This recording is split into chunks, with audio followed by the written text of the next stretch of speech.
It is one thing to go through life and try to enjoy those experiences and make the most of the memories, but it is a whole new level to go down that path and reach for the creme de la creme that life has to offer. The distance between standard and extraordinary is unfathomable. PeekDatChu is indeed such a person reaching for those stars. From exquisite beers and bourbons to the most sought after Pokemon cards ever created. PeekDatChu dives into the darkness, not just to acquire the thing, but to fully immerse himself into the experience and the chase, and hopefully one day seize the treasure. This alone says so much about a single person that is a story in and of itself. Partially, we will dive into here today. Couple that with a love and passion for horror movies, zombies, conspiracy theories, and then deep down the rabbit hole we go. So as we willingly step to the ledge and jump off to enjoy the fall, pucker up because this is going to be a great experience. It is my deepest pleasure to welcome PeekDatChu to Pokemon Wonder. Welcome, Pete.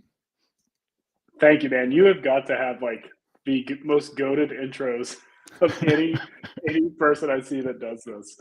Also, I feel like I may need to like drop my voice at least a couple of octaves to keep up with the ASMR that you just dropped in that. So it sounds awesome. Thank you so much for having me on, man. That was an amazing intro. Well, cheers, I won't. Cheers, my friend. I won't be able to take credit for the tone. Actually, I'm a little bit sick, so the deepness in the voice actually comes from me barely being able to speak. So bear with me through the night here, if you don't mind. No, I appreciate you keeping it moving. If Yeah, you have man. not liked and subscribed, like and subscribe for the 1 out of 100 streams with this lower of an octave voice. It sounds awesome. I love it. So. I love it. Yeah, well, this will probably be the only one, so make sure you clip that. So, Pete, do us the famous intro here and tell us how you got in, how you get started, and we'll kick it off, my friend. Yeah, so not really a super, let's call it original story. So childhood collection, grew up in the 90s. I was born in 1990. So by the time Pokemon just peaked in 99, it was, I mean, you know, our schools were making rules to like not be able to bring Pokemon cards to school. I mean, they literally had to ban them. Yeah. So grew up with the cards and absolutely loved it. Played at Toys R Us. If anybody was a Toys R Us kid, like used to go to the league every Saturday for 4 hours and just rip packs, trade stuff that was a lot more valuable for stuff that was a lot less valuable at 10 years old. And yeah, just got into that, for quite a while until I was roughly about 14. So same thing, you hit high school age, you're like, okay, it's dead. This was, I guess, 2004 probably. And then around 2018, just went back and grabbed my childhood collection, started looking on YouTube. I was like, hey, does anybody even like talk about Pokemon anymore? Is this still a thing? Yeah, exactly. And I came to find like SM Pratt was one of the first people. Dan was actually at like 100 subs, Catch 'em All Collectibles, and I found his stuff and it was like, I quit my job to do Pokemon. And I was like, huh? And then he started talking like Excel sheets even back then. I was like, okay, I'm bought into this. What's going on? And then I just got bit by the bug and have done it ever since then. So what made you pick up your binder? I was curious. It actually was pretty funny. I think I was looking, I had moved a couple of times and I found like an old loose Pokemon card, like the bottom of a backpack I hadn't opened in like, forever. And I was like, oh yeah, I've got like a bunch of stuff at my parents' house. I used to, and I was one of those kids who wasn't like, I didn't play like my cards. Like I would play with like, the game. I knew how to play the original game. But I would keep them in sleeves the whole time. I was like that kid who would just like meticulously like make sure the hollows were sleeved and like put it all in there. And so I was like, I wonder if I still have those. And I went back and found like all my stuff and was like, I loved it, but my mom had also thrown away like full like 40-gallon trash bags of cards. Like we had so many cards, and I was like, oh well, whatever. At least I've got these. And then I think back to like what was probably in some of those binders. Don't do it. Oh, it hurts. It hurts a lot. First edition, like Neo cards, like all kinds of and stuff. But I found enough to like get me started. And I graded a 1998 White Star Japanese birthday Pikachu that had been in a binder. I got it for like my 8th birthday. And if anybody's like followed my stuff, they probably heard me say this, but for anybody who hasn't, I asked my parents for this card off of eBay when I was like 8 on dial-up, and it was $40. I love it. And I remember like I got a little piece of paper with like a smiley face and said, "Thank you." I was like, "Oh, that's awesome." Stuck in the binder, 20 years to the dot. I graded it, and it came back PSA 10. So I sent that off, and a first edition Awesome. Shining Gyarados that graded a Yeah. 9. So those are my first 2 grades. I sold the Gyarados for like $330 and was like, whoa, like people pay this much money, and you guys can do the math, you know what that's worth now. But I was like, maybe I should just like start buying awesome. stuff again. Yeah. So I just started like looking at old Japanese promos that I used to look at as a kid, started buying them, fell into grading a little bit. I used a middleman for like the first year because I was like, I don't want to ship my own cards. Like, what am I doing? And then just snowballed. You get, as I'm sure you know, like you get more into the niches of this thing, more into the community, and then it just explodes. Sure does. And getting those first few cards coming back at such a good grade, yeah, that was it. Like you're hooked. It's like, okay, I'm in. Yeah, for sure. For cert era, I was pumped. So I was like, oh, cool, it got a 10. I actually think I sent off 2 or 3 of the Black Star promo birthday Pikachus as well, the English ones. And I didn't understand what minimum grade meant. So I just put like 9. I was like, if they don't grade a 9, like just send it back. It's not even worth it. And so I think that was actually the only other thing in the sub. And I was like, oh, whatever. And I threw those to the side until like 6 or 7 months later when I was more educated. I was like, I've got to get these things set off like now. So what was I doing? Yeah, I have no idea. Well, I'm glad you're here. And definitely deep down the rabbit hole, as we said. Before we jump in just a little bit further, just want to say hey to everybody here in the chat. Hey, FOMO, always good to see you, my friend. Navi Station in the house. We got sorry, it's being cut off by my screen here. Let me see if I see it on this side. Super Cyan, TCG, good to see you as well. Thanks for coming by. I think it's a new name. Jester Beats. Oh yeah, I hadn't seen Super in here before. Welcome. We got E-Unit in here as well. Namp 90. It's always good to see you, Namp. Ryan, my man, goes way back. Good to see you, Ryan. Skater Nesto. Hey, buddy. All right, guys. I got Felipe in the house too. Tonight? Yeah. We've been gifted. That's awesome. He's always the king of showing up like 10 minutes before the live end. So him being this early is a true treat for us all. Enjoy chat. Fully agree. We got Ray in here. I think that's Shining Cards and Collectibles. Good to see you, Ray, man. Hope all's well, my friend. Pokey Chef in the house as well. Good to see you, Chef. Crystal, good to see you, Crystal. It's been a while. I don't think I've seen you in the chats for quite some time. Hope all is well with the family. All right, Pete. Tell me. I watched a lot, as you know, I do in my background. What I didn't catch, and I'm sure I probably missed it, but what do you do for a living? Sorry, I mute. Everybody gives me a hard time. So I'm usually an elbow cough guy, but I'm keeping it hands today for you. So I work for a software company that I sell software to real estate companies is what I do. So I've done that for a few years now. Okay. All right. Do you actually design it, or you're more on the sales team? Just straight sales. So I'm the guy that operations loves and hates at the same time. Right. So I meet with people and on an enterprise level and basically negotiate business to business relationships, I guess let's call it. So yeah, done that for quite some time now. Okay. Have you always been in sales? Was that your degree background? Where does that take us?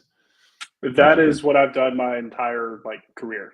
I actually, what's funny is my first job was actually Chick-fil-A in a mall because they hired at 15 because my dad gave me 2 options. He said, you could work for me for $3 an hour because that's what I got paid when I was a kid. My dad will be 75 this year, by the way, and he doesn't understand, I guess, inflation and cost of living, but he's like, you can work for me and do really fun, hard labor, or you can go get a job. And I had a job at Chick-fil-A the next day. So I worked there for triple the dollar amount. Actually, they paid me $5.15. Okay. So technically almost double. But I was like, hey, whatever, this is fun. And I worked there for 3 months and hated it. It was I used to get in trouble because I'd put too many pickles on the sandwich, which is always still a joke in my family. I love the pickles. Kathy was not a fan. Yeah, and then I worked at this place called Whataburger in Texas for a year after that. So straight fast food grinding through high school. and I Yeah. didn't care. I was just like, I just want a job, and then I worked at Best Buy for like 8 or 9 years, and then that's Wow. truly Okay. where like from when I was like 16, I worked in like video games, CDs, and so all the dirty stuff. Like it was like Mm, the perfect job. It's like, hey, go talk about yeah. Xboxes. Um, Got it. yeah, so I did that, and that's probably really where like the sales side and the origin of like Yeah. where I kind of About to say. trajectory led me. So, but yeah, that's kind of the OG, I guess, start of it all when it comes I to love that. it. Just so you're not alone in the fast food, my first actual job, because I worked at a pet store when I was, too young to get paid. So I got paid under the table. But my first real job was McDonald's. And then I went next door. This was in Gastonia, North Carolina. And then I went next door to Krispy Kreme. So those are my first two jobs. So right there Nice. with you, man. Right there with Which you. one did you like better and why? Uh, um, Initially, I would say Krispy Kreme. Actually, no, fully. I would say Krispy Kreme because the staff I had to work with there was just awesome. Great people, a lot of fun. We got crazy when we were closing at night. We Yeah. would fill up the donuts, the filling, and just kind of jam it full as it could be, and just throw donuts at each other. It was just fun. It's good stuff. Oh, that's And we awesome. just we would just spray it down when we were done. So yeah, we're good.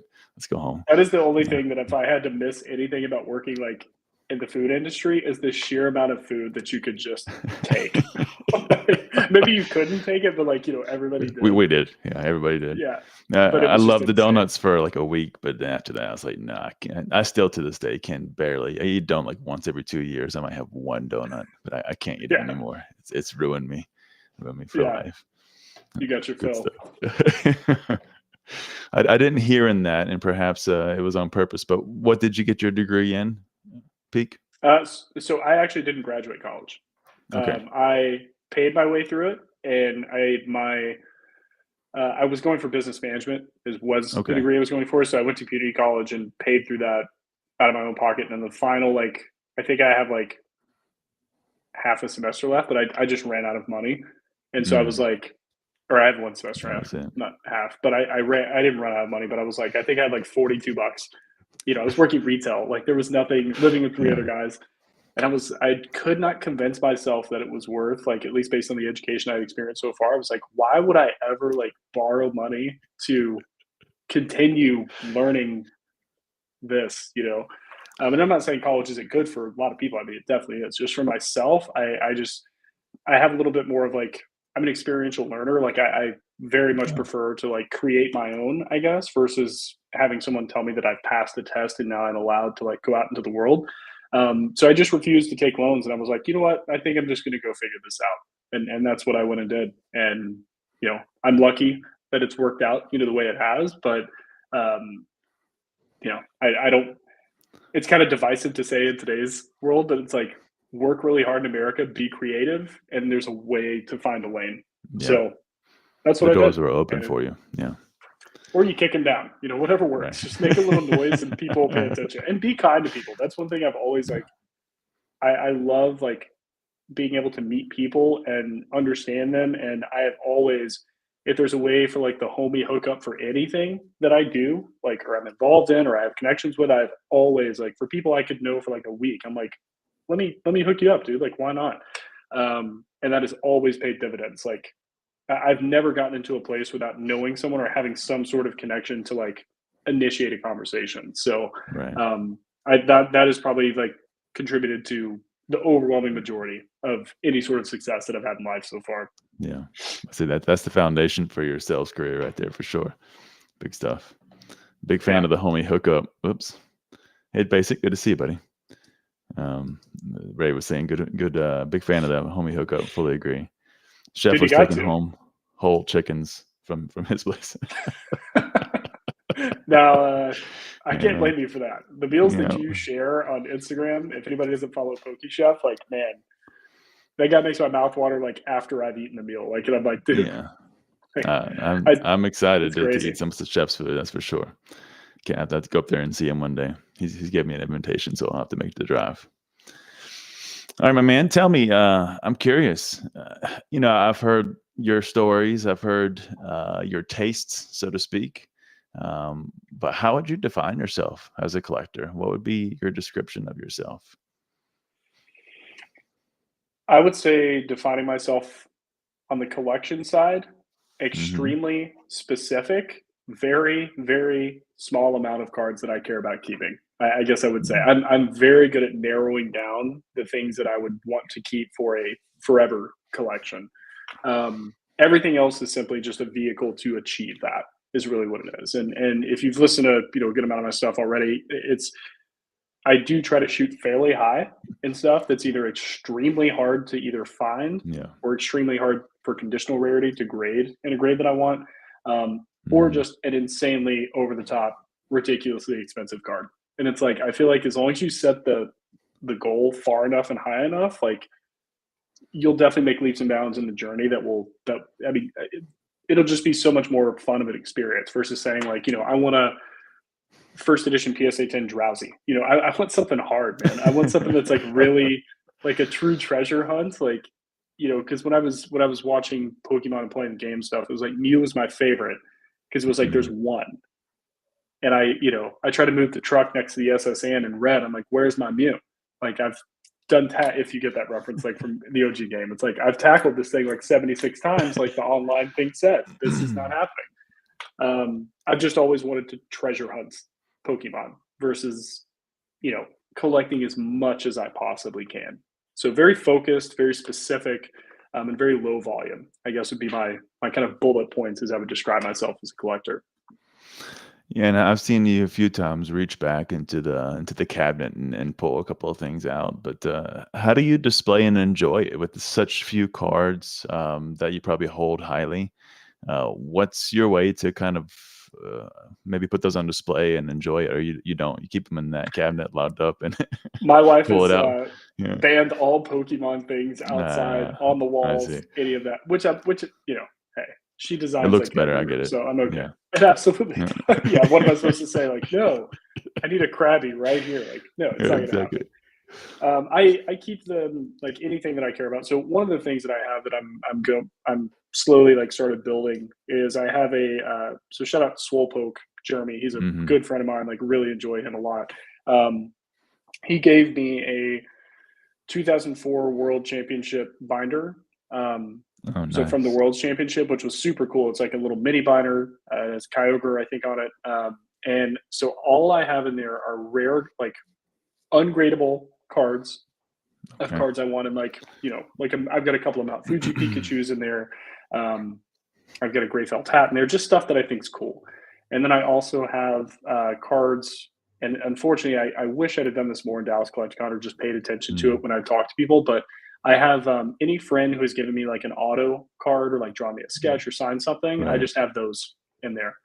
And so like it's kind of a jack of all trades, but it's almost like the highlight of me in this hobby for when I do get out. Like I love that. I'll be able to look back at that and Just like flip through remember that. these people. Yeah, it'll be a good time. So that's one thing I have. It is in the cabin. I probably open that more than anything and just look through it. It's only like 3 pages. And I'm like, I'm just gonna look at these Love it. cards for a minute, like take it in. So and I've never really been that type of guy to like stare at my collection.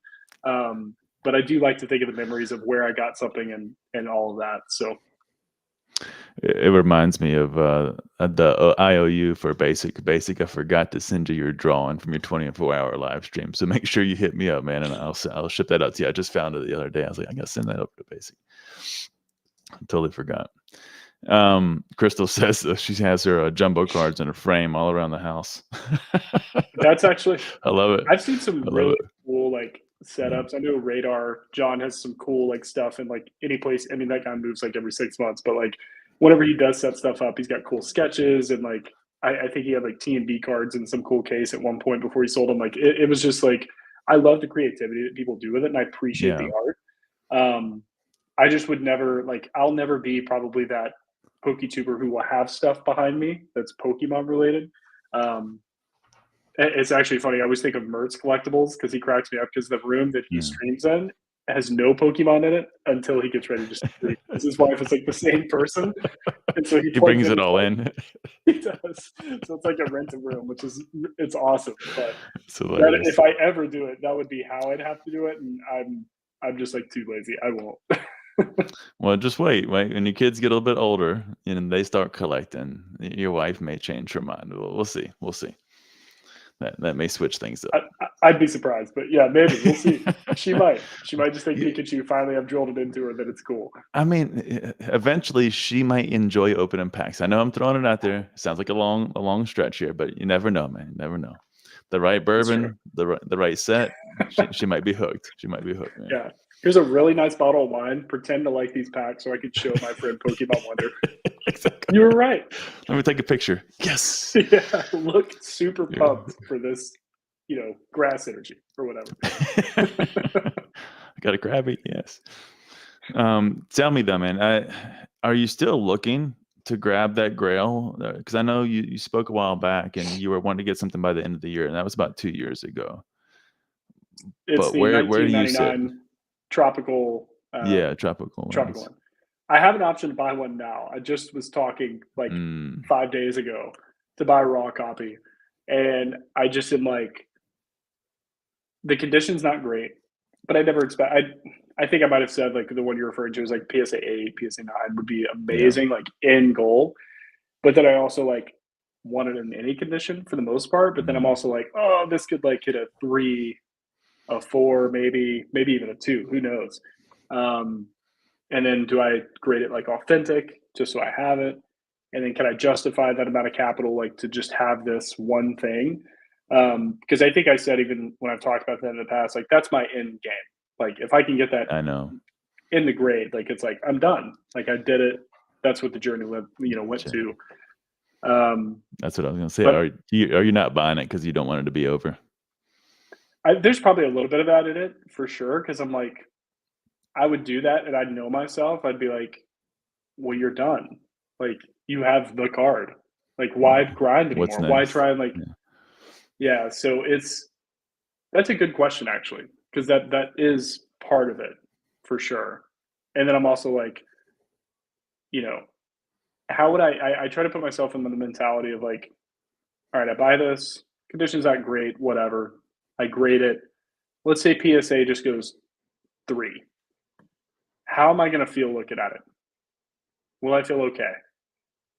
And it's dumb because it's like conditional rarity, right? A subjective grader in this massive company says this is what your card's condition is. But I kind of go back and forth. I'm like, would I feel like I missed out? Would I feel like I need to upgrade it? Or would I be like, this is it? Like this is as far as climbing the mountain, I'm on the PSA 3 level and I'm good with that. So I go back and forth on it. And I'm like, I don't know. But I've been going back and forth because I've got a standing like one available that somebody reached out to me about or we were DMing about it. I don't know. I'm probably going to know in like a week. So I might have it. I might not. But it's a 99 tropical win. And I love that card. I think you're not going to buy it. I think you're gonna want a better quality. And even if you bought it, you'd say, you know what? I'm gonna use this one to flip and try to get at least a 6 or a 7. So maybe I mean, I just can't imagine it not going up over time because I'm like, this is literally like the OG, like, and that's it. I think it's a really good price. Like it's less than I've seen like privately, publicly. Like he's hooking it up to a certain extent, and I'm just like, oh man. All right, well, let me retract my statement. You'll buy it, but only to flip it. Only to flip it. I don't. But see, they're so niche, and that's what's crazy. Is like I think there's because I know Jake Pokenomics. He has a PSA 9, and I hold it every time I see him. I'm like, please let me hold your tropical win. Like just to stare off into the distance. And I think the only one that's a 9 that's ever been listed that I've seen has been like 70K, and I think there's a 1 listed for 50, right? No, not 50. I'm sorry, I'm way off. A PSA 1 that's, I think it's listed for 6 or 7 or something like that. Okay. So it's like there's such a huge disparity. It's like they're either super low grades or they're just like massive, And most of the high grades are private. I don't see any of those posted. Just like Skater instead of drop it. Yeah. Once a non-hollow PSA 3, I'm done. I'm out of here. I'm dusted. He cracks me up so much with the non-hollow comments. Yeah. That's always been what he said, like ever since we met each other and he knew I was in the World's Cards. He was like, bro, they're not even hollow. Are you dusted? And I'm like, kinda. Might as well be. between him and a few others, I love having him in the chat, man. It makes it fun, makes it lively. Absolutely. Well, I want to take us back. I want to step back into your memory. Let's go back to the day that your mom bought the 3 packs of Team Rocket First Ed from Hastings. And I know that kind of took us Deep where cuts. we started. Yeah. Deep cuts. I was like, thinking back, I was like, damn, how does he know that? Like, was he there? And I remember, like, I'd probably had enough bourbon and talked about that stuff. I was the original Peek. Yeah. So tell me, man, that experience, because you pulled the magic or the shining Magic Carp and the shining Gyarados. So basically 2 out of the 3 packs had a killer banger in there. And they were first edition, which was like insane. Right. Like back-to-back packs. I was like, you were 8 or what was age? Yeah, I was like 8 or 9 at the oldest. And I was sitting next to my brother, and he's like, we just, you don't know what to do as a kid. Like, these are the cards. And this is before I looked at like guides or like, I just knew that shiny Gyarados was like the shit. And shiny Magikarp, this one's shiny too. Like, and I just remember holding him and being like, oh, and then like you get like the kids who are like, oh, like, yeah, I missed that so much, man. That was like, it's like the best. But yes, I do remember. I'll probably never have a serotonin or a dopamine hit probably as high as that. As big as that. That was it. Yeah. But linking that back to where we even started this journey and talking about where you got back into Pokemon as an adult, went and sold at least one of those 2 cards to then kick you back into really the trajectory where you're at now within the hobby. How is that experience, in my opinion, has really shifted the trajectory of your life altogether to some degree? The people you've connected with, what has changed for you in the hobby, obviously where it takes you next.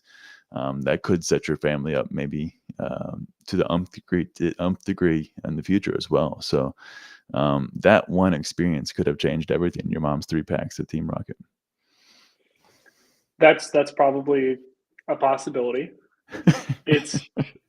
I will say the games definitely were my go-to. That was your go-to. Okay. Yeah, I had the little light worm. If anybody remembers that, for the Game Boy Color or something. So it was like the screen had no brightness. It was just whatever. So you used to buy this attachment. Yeah. I think it was called a light worm. I can't remember. But I would play, and the amount of AA batteries we went through in our home was insane. There were days where I would wake up, and I have a twin brother, so I would go in his room. We would sit in bed, and we would play Pokemon from he had blue, I had red. Obviously, he made a terrible choice, and we would play from sun up to sundown, and then until we fell asleep. So the game's really it, and then the cards just came by nature. It's what can I do that's Pokemon? And so then we would go and get all the cards and stuff. But it's always been, I think, just I don't know, collecting is always something I think everyone inherently does. It's just how early in your life do you kind of mentally, subconsciously choose what that is? And some people stick to one thing, some people go crazy and collect everything. And Pokemon is genius because the thought is got to catch them all, but we'll never stop making them. So that's right. It's the perfect chasing the dragon or whatever. But yeah, I think it's I would say now in this point, and maybe kind of expanding a little bit about what you said, I think what it's allowed me to do is have a knowledge base on something that allows me to connect with so many different people in life than I would have never met ever. There's people I talked to for years. I have never met in person. So I like that aspect of it. Having a shared common interest that is in the time I was growing up was very almost taboo to a point when it fell off of popularity and oh my God, Pokemon cards, you nerd. That's what it was. For so long. Yeah. Seriously. And being able to come back to it now and unapologetically enjoy it as an adult is reliving it almost as a kid, but knowing it's okay, if that makes any sense. It does. That's kind of how I would draw it. No, I love it. And Ray says, no wonder I didn't get along with Peek. I was a blue player. Yeah. We all make bad decisions, man. If you had to do it over again, I know you'd make the opposite choice. But Chef's in the same boat. Yeah, blue had the best graphics, so you might be alone here. You might be alone. Blue had the best graphics. I love it. Jesus.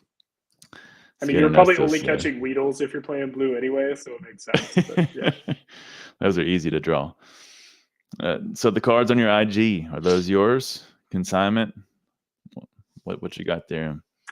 So no, those are not. Those are I'm in essence brokering those, consigning, I guess. I mean, I'm not like everybody send me your cards like or anything like that. It's just a very particular set of like private collectors who have their own stuff who I'm working with to like take these very a lot of them are very niche, very low pop, but like extremely hard to either grade or find copies of cards and posting them up for anyone who's available. I mean, that's one thing that I really like that I, at least on Instagram, that I've sort of been able to build a little bit of a community of contacts and people that I've been able to meet, starting with like very niche stuff. I guess like what I'm saying is like I didn't start with like who all likes Right. base set Charizard and got this massive group of people who like only pay attention to set cards. Nothing wrong with that. It's just it aligns with like my interests. So my timeline is literally like almost exclusively like old Japanese promos, like or very niche trophies or like stuff like that. And I kind of curated that sort of like I don't want to say audience, but like a lot of people who've reached out to me that I may not even follow. Most I don't even follow, but like say, hey, do you have this like super niche, like whatever? And I'm like, yes, I actually do, or I know somebody who does. I had someone just the other day message me. It was either like Reddit or Discord. They were like, do you have a oh my gosh, what was it? A miracle diamond. Like a lot of people in this hobby don't even know what that is. So I'm like, no. But I was like, I could probably find someone, like, because I know people who collect like very niche stuff like that. So, yeah, I guess that's like kind of the goal of it is they know that I have people who like kind of follow me or know that I know where this stuff is, and I don't see those cards posted very often ever. So I'm like, yeah, this is all aligning and checking my boxes. Like I will definitely help out with that for sure. That's a very long-winded answer. The answer is no. They're not mine. They're technically consigned. So reach out, Skater. just so you have backstory. I just think we're on the because everybody wants to like be a ZNG and like send me your cards, let me do all this. Like I wanted to, like I'm huge on time value, and I don't want to like get stuck into like, can you sell this $500 card for me, or can you post this, or can you do this? I'm like, go to Pallet Town Marketplace, like go sell it there. That's what those guys do, or ZNG obviously. Or Dan, they'll let me leave them out, you know, or open Nick, consignments here, or Nick, or exactly, and the list goes on. So I didn't want to do the same thing because I can't compete with those guys. I don't have or I choose not to allocate the time and the work ethic to grow that. And so I chose to be involved in it just in a little bit different way. Okay. No, and don't feel the need to apologize on long-winded answers. We are, however, on the Pokemon Rants podcast, so please feel free to take as long as you would like. As long as I'll fit right in because I have to stop myself so many times. I'm like, this is somebody else's channel. Like, please let them speak. Yeah, I'm not the guy that looks at you and kind of goes blank because you've been talking too long. I'm still the one that listens and is paying attention. So don't worry, you're good. I appreciate that. We will have a great dialogue then, because I can't promise it will continue to happen. No problem, my friend. You mentioned it earlier actually, and you said that you typically stay in the hobby or a hobby for 4 to 5 years. But what's kept you here? I think you're past that mark. What, 20? You said 2019, 2018. So you're well past it. What about Pokemon's keeping you here? It hasn't gotten boring for me. It got boring for me for a little bit, but it's not boring to me anymore. For a while, I jumped really heavy into Dragon Ball and just general collectibles, because I was kind of burnt out on Pokemon for a little bit. I really grabbed a lot of Grails in a very like quick time frame, and I was like, man, like this isn't even hard anymore. Like the only thing holding me back is like a ton of money, like because I can find stuff that arguably isn't there. Like, and that was how I started my whole thing. Is I was like, I want to find not cards that are just expensive and that's the like hurdle. I want to find stuff that there is no posting. There is no like, who do you go through? Or like, I didn't want to go through somebody and say, yeah, I'll pay you $5,000 if you can even find me like a seller that's going to overprice me anyway. Like I wanted to find these things at the source, because I remember I was looking for, oh my gosh, it was probably some tropical wind or something. Maybe an '08 wind back in the day. And I was like, I'll just go to eBay. I wonder what they're running. No sales, no listings, a picture online, an E4 thread. And I'm like, that's all I have. And I was like, That's fun. Like, I like that a lot. Like, they're out there. I know that they're real. So where are they? So I think once I found a good portion of things I wanted from that, I was like, it was like the treasure hunt was starting to get like, the road was getting shorter. And I was like, I'm not even interested in set cards at all. The other promos are just like, 6 figures. I'm not going to go spend 6 figures on a card. So I want to look around for something else. And I got into Dragon Ball Super really heavy and did really well at it for the time I was in, until Bandai kind of, killed it for various reasons. It's not dead, but it's like they make wonky decisions with that TCG. I got into Zelda for a while. I think I saw somebody mention that way early in chat. Thank you. We'll always show Zelda to the moon. And then I started your childhood. Absolutely. And I still grade VHS tapes, so I do that as well. So I think that really is Pokemon collecting and being back engaged in this hobby allowed me to really pay more attention to. I guess I started looking in the niche of Pokemon cards, and then I just started going into niches of collectibles in general. And I was like, okay, now it's kind of transcended it. It's like I will always be a Pokemon because that finances everything. But it's opened my eyes to like all these other pieces, all these other communities. And it's almost like I get to start over like every time I decide to get into something else. So when it comes to the community, yeah.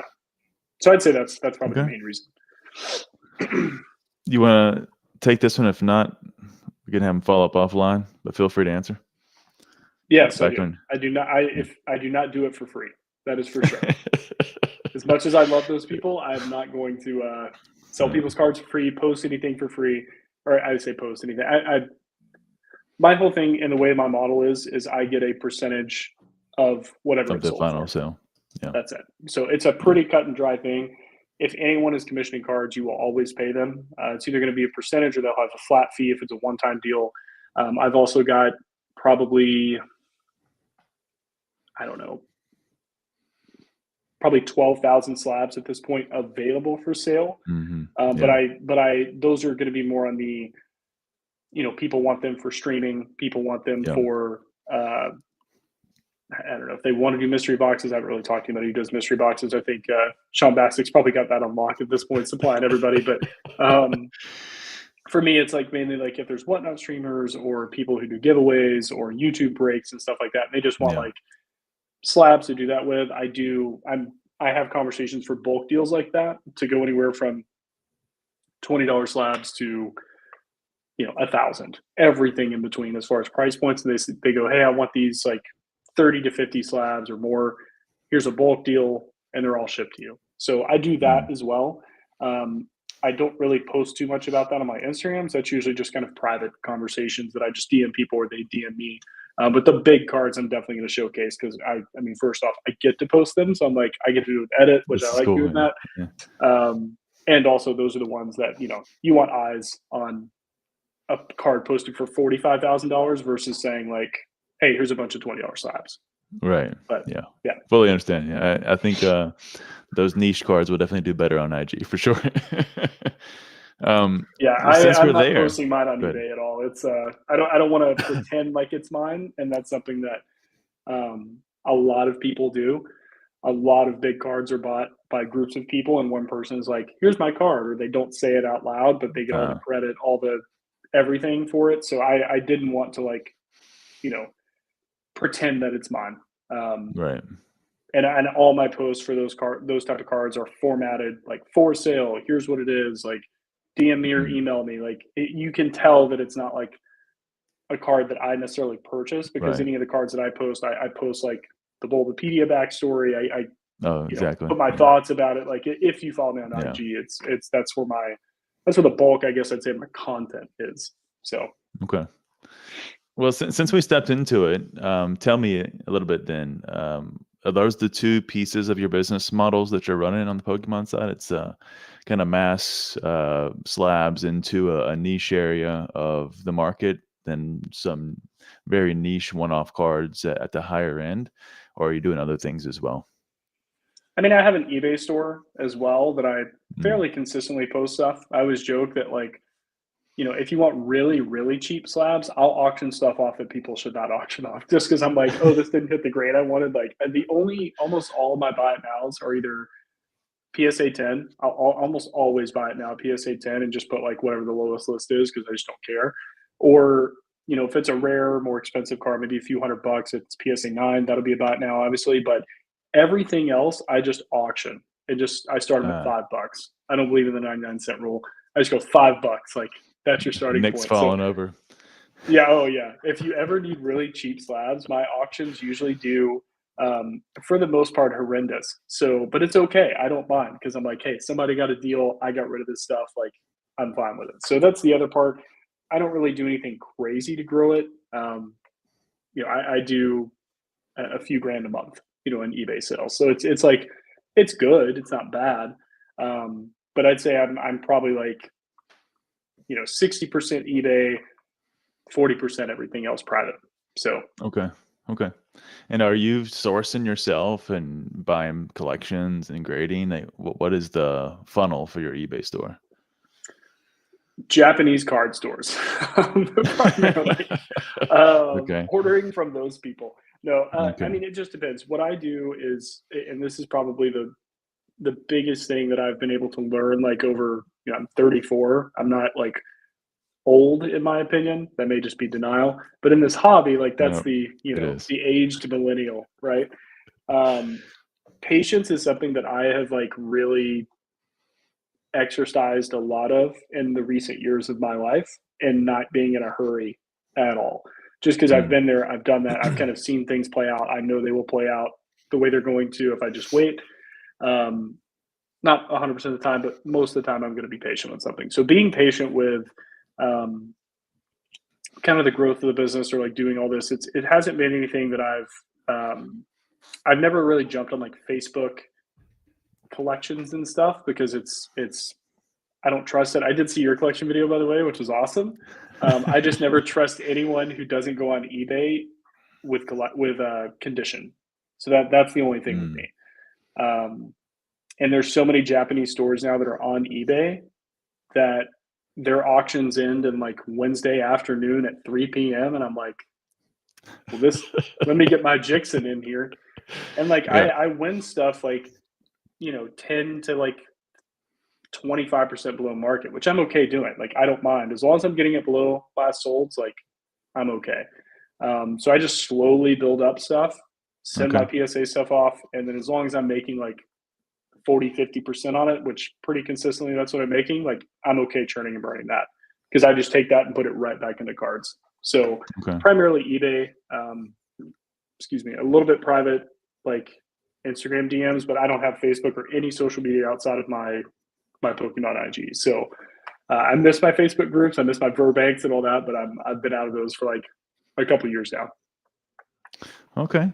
And do you run all of this as a legitimate business to get all the benefits, or are you still running it kind of more in the personal? For sure. Okay. No, I've had an LLC for a couple of years now because Okay. Any tax. I mean, this was our banner, right? So I've done my own taxes for like 7 years or something, and I exercise every single possible thing I can. And I was probably a year into this where I think I had like, oh my gosh, what was it? Probably, and now this was, I guess, encompassing private, because it's hard for me to remember exactly, but I think I was like 70. I'll just be straight. It was like 78 grand or something. Like my first year, really halfway trying, pushing it in this hobby. Like not even doing anything, not consistent. Like just finding really rare cards, grading them, selling really rare cards. That's it. And I was like, I can't sit here and hide like $78,000 because I was like that was like 5% eBay maybe, and 95% private money. So I was like, I can't do this. Like I'm nervous. 1099 like, coming inbound. Yeah. Yeah, I was like, I don't know what I'm gonna do. Which I didn't get one. I don't know. Strange. Anyway, yeah. We'll leave that alone. Everybody go, yeah, leave that alone. There's ways, but I was like, I don't want to do that. Like, come on. So I just I formed an LLC like a few years back, and now it's easy. I've got dedicated bank account, so if I take payment for a card that I broker, all that money passes through me and then goes, and then I, less my Straight fees, through like the whoever. yeah. So Yeah. I've got it kind of somewhat under control. I don't think anybody Properly. really has it all under control. I think they're just like, I'm done enough not to be audited. That's basically where I fall. So yeah. Sounds good. At least you got the structure in place. That definitely gives you the possibility for the benefits, tax write-offs, business space, office space, all that kind of fun stuff. Yeah, I got the tape measure out. Like I'm like, exactly. How much I can I too. round up to? exactly. So, well, it's Yeah, more this like looks like 30 feet. It's like a 20 by 57 foot, office. That's I'm right. good. My wife's desk also counts. That's where I sort cards. Yeah, it's perfect. Well, I need to think about that. I'm like, how big is my roof? Like that's definitely where I spend most of my time opening boxes. That's funny. I'll take this one. Skater. Yeah, as Ray said, that's actually the present, my man. I'm a sandals guy all day long. You never know, man. That's it. Actual facts. Ray says I saw him in Charlotte. 100% flip flop guy. Yep. That's me, man. That's me. I was wearing flip flops before I came in here, man. So 100%. I had 100%. easy slides, so I'm close, I guess. I like my feet to breathe, man. I don't want to. If I'm not at the gym and sweating on purpose, then I prefer not to sweat if I can help it. Never like wearing shoes around my house, but my wife is for the most part forced me to do it now. So to wear shoes around the house. To wear shoes everywhere. I've got to have slides on. Yeah. Wow. Okay. It's one clean. Of those things where like, feet are dirty. That's the thing. And dog hair, like she's like, you're walking dog hair and like from the wood floor to the carpet. Like, what are you doing? And I'm like, I don't know. I don't think about these things. So I'm trying to get a tropical winds card, sweetheart. I got focus. Jesus. Yeah. Like you're spending my money on Kanye slides. Like, please chill. Yeah. Love it, man. So before we jump off the business, I do want to ask you a couple more questions. How did the whole idea of consigning, well, not really consigning, but doing these mass cards to this niche part of the market with these graded slabs, how did that come about? That's actually quite interesting. I haven't heard of anybody doing it quite like that and kind of attacking that part of the market. How did it come up for you? So I had thought about doing it for quite some time. I just wasn't really willing to. And you'll notice one thing, like I try to say, I don't say that I don't have time, because everybody has time to do whatever they want, in my opinion. Like you truly do. It's just an excuse. Yeah. So I've completely changed the way I say this. I say I don't allocate. I didn't choose to allocate time to it. So I didn't. I was like, I don't want to take on any more. I was like, I have a great career outside of this. I'm doing this. But then I was like, I was meeting people who were just literally making like millions of dollars in this hobby. And I was like, there's got to be something other than just flipping stuff on eBay. Like, I feel like I'm like in the pond and the fishermen are up here just being like, consume fish, like take the food, What and am I was I like, missing here? I was like, I know these people and I've talked to these people and I've talked business with these people for a good while. Like, what are they doing? So I just, I wouldn't call it like counsel or anything, but it was just like, I was just very curious. I was like, what are you doing? Like, how are you guys doing this? And just understanding like, the multiple revenue streams they were having and understanding just a lot, the sheer amount of money and private money that moves around in the card space, not even just Pokemon, but in general. Yeah. It's pretty amazing. Like, and I don't want to say like market manipulation specifically, but like there's some gigantic whales in these hobbies that really the only hurdle is probably the grading companies at this point. But as we can see, that somewhat cracks, depending on who you're going with. But it just seems like there was something else that I could be doing, because I didn't want to just flip cards. I'm going to get bored again. That's the trend. It's like, if I'm doing the same thing over and over and over again, I like Nick, old school Pokemon, more power to him. Could not be a farther opposite human being when it comes to like, and maybe similar work ethic, but as far as being able to do the same task and like do 6 nights a week, I think he's 6 nights a week now, if I'm not mistaken, on eBay Live for like 4 hours each. Dude, I could never do that for my sanity. I would lose my mind. Like, I would literally lose my mind. So I was like, I can either stop doing this hobby entirely, or I can find something else to complement what I'm doing, maybe take on a little bit more time, not a lot, but a little bit more. And maybe do a little bit more focus on higher end deals when it comes to individual cards or larger deals. And then, like you said, like there's not a lot of people who focus on just graded slabs or like streamers and stuff like that. A lot of people are like, they'll send off a bunch of graded stuff or throw them in mystery boxes. Like I'm happy, like, taking a certain percent off of market and saying like, let's work something out. Let's do ongoing buys, like recurring revenue every month. Like I like the idea of being a single source for someone's business that's not wholesale, because there's not a wholesale slab person, Right. So that was kind of the reasoning behind it. And then finally I was just like, I think I'm going to do this. And the people I've had conversations with, I was like, what do you think about this? And they were like, let's go, let's do it. Okay. So yeah. And you did that just recently though? It's been this year, end of last year, right? Yeah. Tail end of last year is when I was, I don't want to say approached, but like the conversation came up again, like, hey, do you want something, do you want an opportunity is really what it was. And this is compounding on other conversations, but I was like, I think I'm ready for that. Let's go into 2024. Let's give it a shot. Let's really like put the effort into it and see what comes of it. Okay. So are you happy with it so far? I am. It's okay. It's brand building to a certain extent. It's marketing. Exactly. It's if I did it full time, I would absolutely blow it up for sure. But it's interesting doing like, I work for an extremely large organization, like very, very big company. So it's interesting going from like being really like the sole person and realizing like, oh, there are no, other than fulfillment, because I would ship stuff out myself, but like pricing updates, like the spreadsheet with how many columns, everything. like it's a lot, man. And like, I just think if people are looking for, opportunity in kind of the Pokemon space, is understanding and first off, like humbling yourself and realizing there are so many people so far ahead of you when it comes to like business moves and just capital in this hobby, and to learn from those people and not necessarily to follow exactly what I do, but like just discuss opportunities to kind of engage in that the way you want, because it's a fun way to make money. That's the only thing that keeps me doing it, is I'm like, this is really fun and I'm being paid to have fun. And I don't do that. Sounds great. I don't have fun at work. Like I don't want to go to work. I do, and I'm good, but I just like, if I can turn my hobby into something that sustains itself and also makes me money on the side to engage in it more, I want to do that. So this is just another revenue stream to help kind of facilitate that, but also feel like I'm part of something like larger in that hobby, if that makes sense. Right. But based on your personality, and you can correct me if I'm wrong here, Pete, it sounds like you could never say, I'm going to do Pokemon full time. It'd be, you'd burn out. Never would.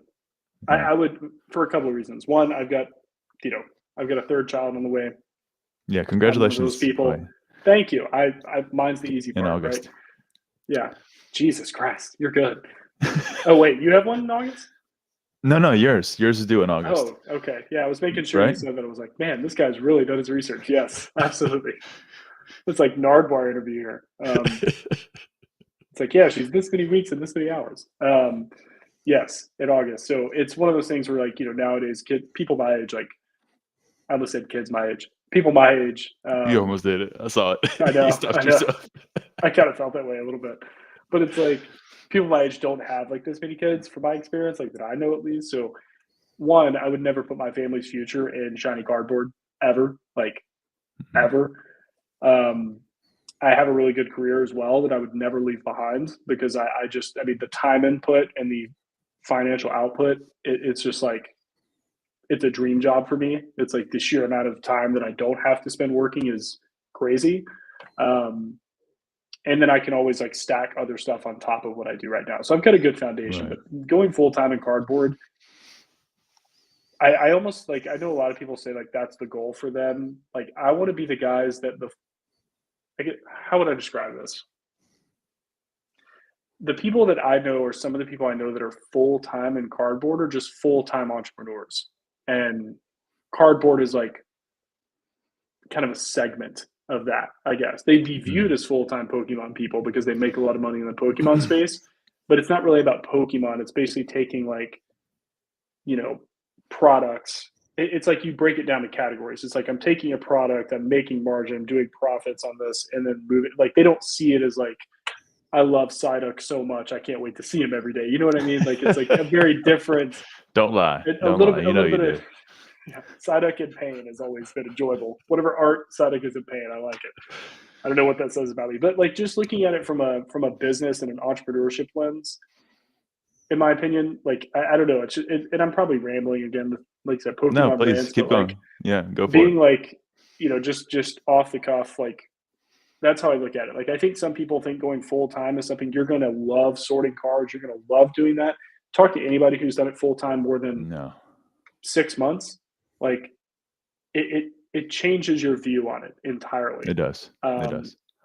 it becomes margin. Like I mean, it's margin. How much margin? Net Hmm. profits, sourcing. Like look at anybody who has to break down like distribution, like gets boxes from distribution and just breaks down thousands of packs and opens them like nothing. Like Yeah. there's, and then you look at somebody who doesn't do it full time and is like the slowest. They're looking at the energy, Yeah. the Rattata, like, and they're like, oh, like that's enjoyable. That's not what you do 24/7 full time. Like Right. it becomes your livelihood. And I just don't want my livelihood to be my livelihood or my family's livelihood in shiny cardboard. All right. I can respect that. So Yeah. And given how you would burn out on things based on what I'm hearing so far, it would quickly lead you down that path. You'd probably hit a couple of paths of trajectory of growth and change the business up a few times, but then you might get bored. You're like, this is it. I'm done. I'm going back to sales. I mean, everything is. I mean, everything is sales for the Yeah. most part. Like, even if you start your Right. business, like I think it's scalable. It's just like it would take me probably a couple years to financially get to the point I'm at now. So why would I ever start that over Mm. when like I'm here? Like because I know what I would do. I would get like 8 months into it, making whatever money I'm making because it changes constantly, and Right. looking back and going, what was I thinking? Like, do you remember how the sheer lack of stress I had back then? Like when I was doing this, like, and I could have done this on the side, just supplemented. Like, so that's where my brain goes, when it comes to that. Mm. Fully understand. Yeah. And that's where most dabble in the market that way. It's just a little bit on the side. Do you have any plans for 2024 in terms of business other than what you and have already discussed? Not not necessarily in the Pokemon space. I would like to continue scaling my eBay store. I think I've got a fairly Okay. consistent amount of sales that are happening now. I'm paying a lot more attention and buying a lot more than I did last year. Okay. Mainly for plays or things I see undervalued or things I get, a good price on, but I'm paying a lot more attention to it. Like when I wake up in the morning, I check my personal email and then I check eBay. And then that's cool. I check my personal email and then I check eBay, like in that order. So I'm just like, I don't know. I've now made it like such a habit of just looking at my saved searches, looking at any auctions that are going on, Hmm. throwing all my bids in, and then moving on. Which before I would go, I really want these cards now. I'm going to go look for these cards for 2 days and throw out a bunch of like offers and then hopefully get one and then be good to go. And it just wasn't as strategic as I wanted. So as long as I can continue kind of scaling what I'm doing now, I think I've got a good thing going. I've branched out a little bit more into like sneakers and paying attention to those to kind of supplement buying cards because I Okay. can make like, I don't know, a couple grand in a month on just like sneaker raffles, which is like the easiest thing in the Mm. world to do. Like if you know what to buy and you follow the right YouTubers, I'm like, oh, this is a hot shoe. Let me look at resale. Okay, cool. Oh, I won. Awesome. I get a shoe shipped to me from, Nike or Adidas. It's got a label on it. I just put mine on top of it, ship it for free because they give you a label when you sell shoes on eBay to their authenticity guarantee, and I'm done. I don't even open the box. Like, I don't know. It's a Hmm. couple of clicks of buttons, and it's like I just made a couple Wow. $100 doing nothing. So that's been a really nice like addition that I've paid more attention to. That's funded that extra capital to more cards. So that's kind of how I Okay. have it working now. I was wondering why you had a pair of shoes on your eBay. I found it quite random. I was like, why is he What's on selling a there? pair of Yeezy shoes? slides, maybe. I think I don't know. they're I'm not a probably shoe Yeezy guy. slides. Yeah. Yeah, Yeah. and that's the funny thing is like I wouldn't even consider myself like a sneakerhead. I just know collectibles, and so like Mm. it took like 2 weeks of research of understanding like what people go for, and so basically like Adidas has their limited drop app, and Nike has theirs as well. And they Mm. raffle these shoes. You can't just go into a store and like buy shoes or Oh, like go okay. on I see Foot what you mean. Locker. They're drops. Like, have you ever used Best Buy drops, like on the Yeah, Best Buy yeah, app? yeah. Same thing. So Okay, you enter to okay. win, to pay retail, and they sell out instantly depending on the shoe. So if you like, they just Mm. released some that, and I don't expect people to know this. Like, I didn't know it beforehand. I just know because I just tried to enter with like 3 or 4 accounts. It was like a Jordan 1 low trophy room, and retail was like $130 to win the raffle, and it was reselling for like $1,100. So like, Wow, there's guys that like will buy these shoes, wow. throw them on eBay, and what I do is I put them on eBay when I win, and I just say ships as soon as I receive it, because I usually get stuff within like 3 days where I live, and people instant buy. They sell within 15 minutes because somebody missed out on the raffle, Wow. so they go in and buy it immediately on eBay, and they're fine. And it's like, they charge 8%. I think eBay charges 8% on sneakers for your That's seller lower. fee. Yeah, Yeah, the like CC, a yeah. considerable amount, and then they Yeah. give you a free label for every shoe, because they're trying to steal business from like StockX and Goat and stuff. So Wow. yeah, Retrospecs and I Yeah. actually DM a lot on Instagram. He's like, "Did you enter this? Did you enter that?" And I'm like, "Bro, you got to jump in this." So Learn because again, something it's new. like, it's little lanes and little collectible stuff like that, that like, if you can just like pay attention a little bit, even if it's like, oh, I only made like, I don't know, $80. It's like, what did you actually have to do? Right. Enter, buy, and that's it. Wait. Yeah. It takes me 2 minutes in the morning when those drop, and I'm like, oh, I just made $80, and I don't have to do anything but put a label, and I'm already going to the post office because my card sells on eBay. So yeah, that's It's a like one win-win. of the things I do. I like that. That's pretty cool. I didn't know that existed. I'm not really into too many other spaces. So the sneakers thing was never something. I'm a good sandals from Walmart kind of guy. Like, I'm good. I don't need See, I've got to anything treat fancy. Dan, Catch 'em all collectibles, and get you something and like send it to you, and just be like, I promise it's worth it. Did you see my my 28 Days Later VHS if you're on my eBay? Yeah, I sure did. Yeah. Yep. Did you see any more listed on eBay? Because there I are did none. not. It's No. the only one. It's like $6,000. Yeah. Yeah. $5.99, something like that. Yeah. Yeah, I assume that you would probably sort by highest listed or highest price. It's like, I put that there on purpose. I'm like, and I've had like watchers like randomly, and I'm like, 3,000. What a steal. You know, why not? Because I don't really want to sell it. Like, it's one of the VHSs, like, it's my favorite like zombie movie. So it's just like, there is no other graded copy, which I love. So That's cool, man. That's good. Yeah, I know you said it earlier. You got back into some. We're not back into, but you started getting into VHS grading. But you also have been a good big collector of wines, not wines, but beers and bourbons, maybe liquors in general. And I don't know, was it your stepdad that got you into the bourbon collecting? Or, it was me. Really, okay, like, again, you got like him into it. yeah, so he had always like bought random stuff that like people told him was limited, and it wasn't. It was just expensive, and you could buy it anywhere. And he was like, "Look at this rare bottle." I'm like, "It's not rare." So I got him into it, and we bonded over that like a lot. But I started in craft beer. I went to a beer festival, tried a beer I really liked, and was like, "Cool, where do I go buy this?" And they go, "You can't buy this, dude." You fool. And I was like, "Huh?"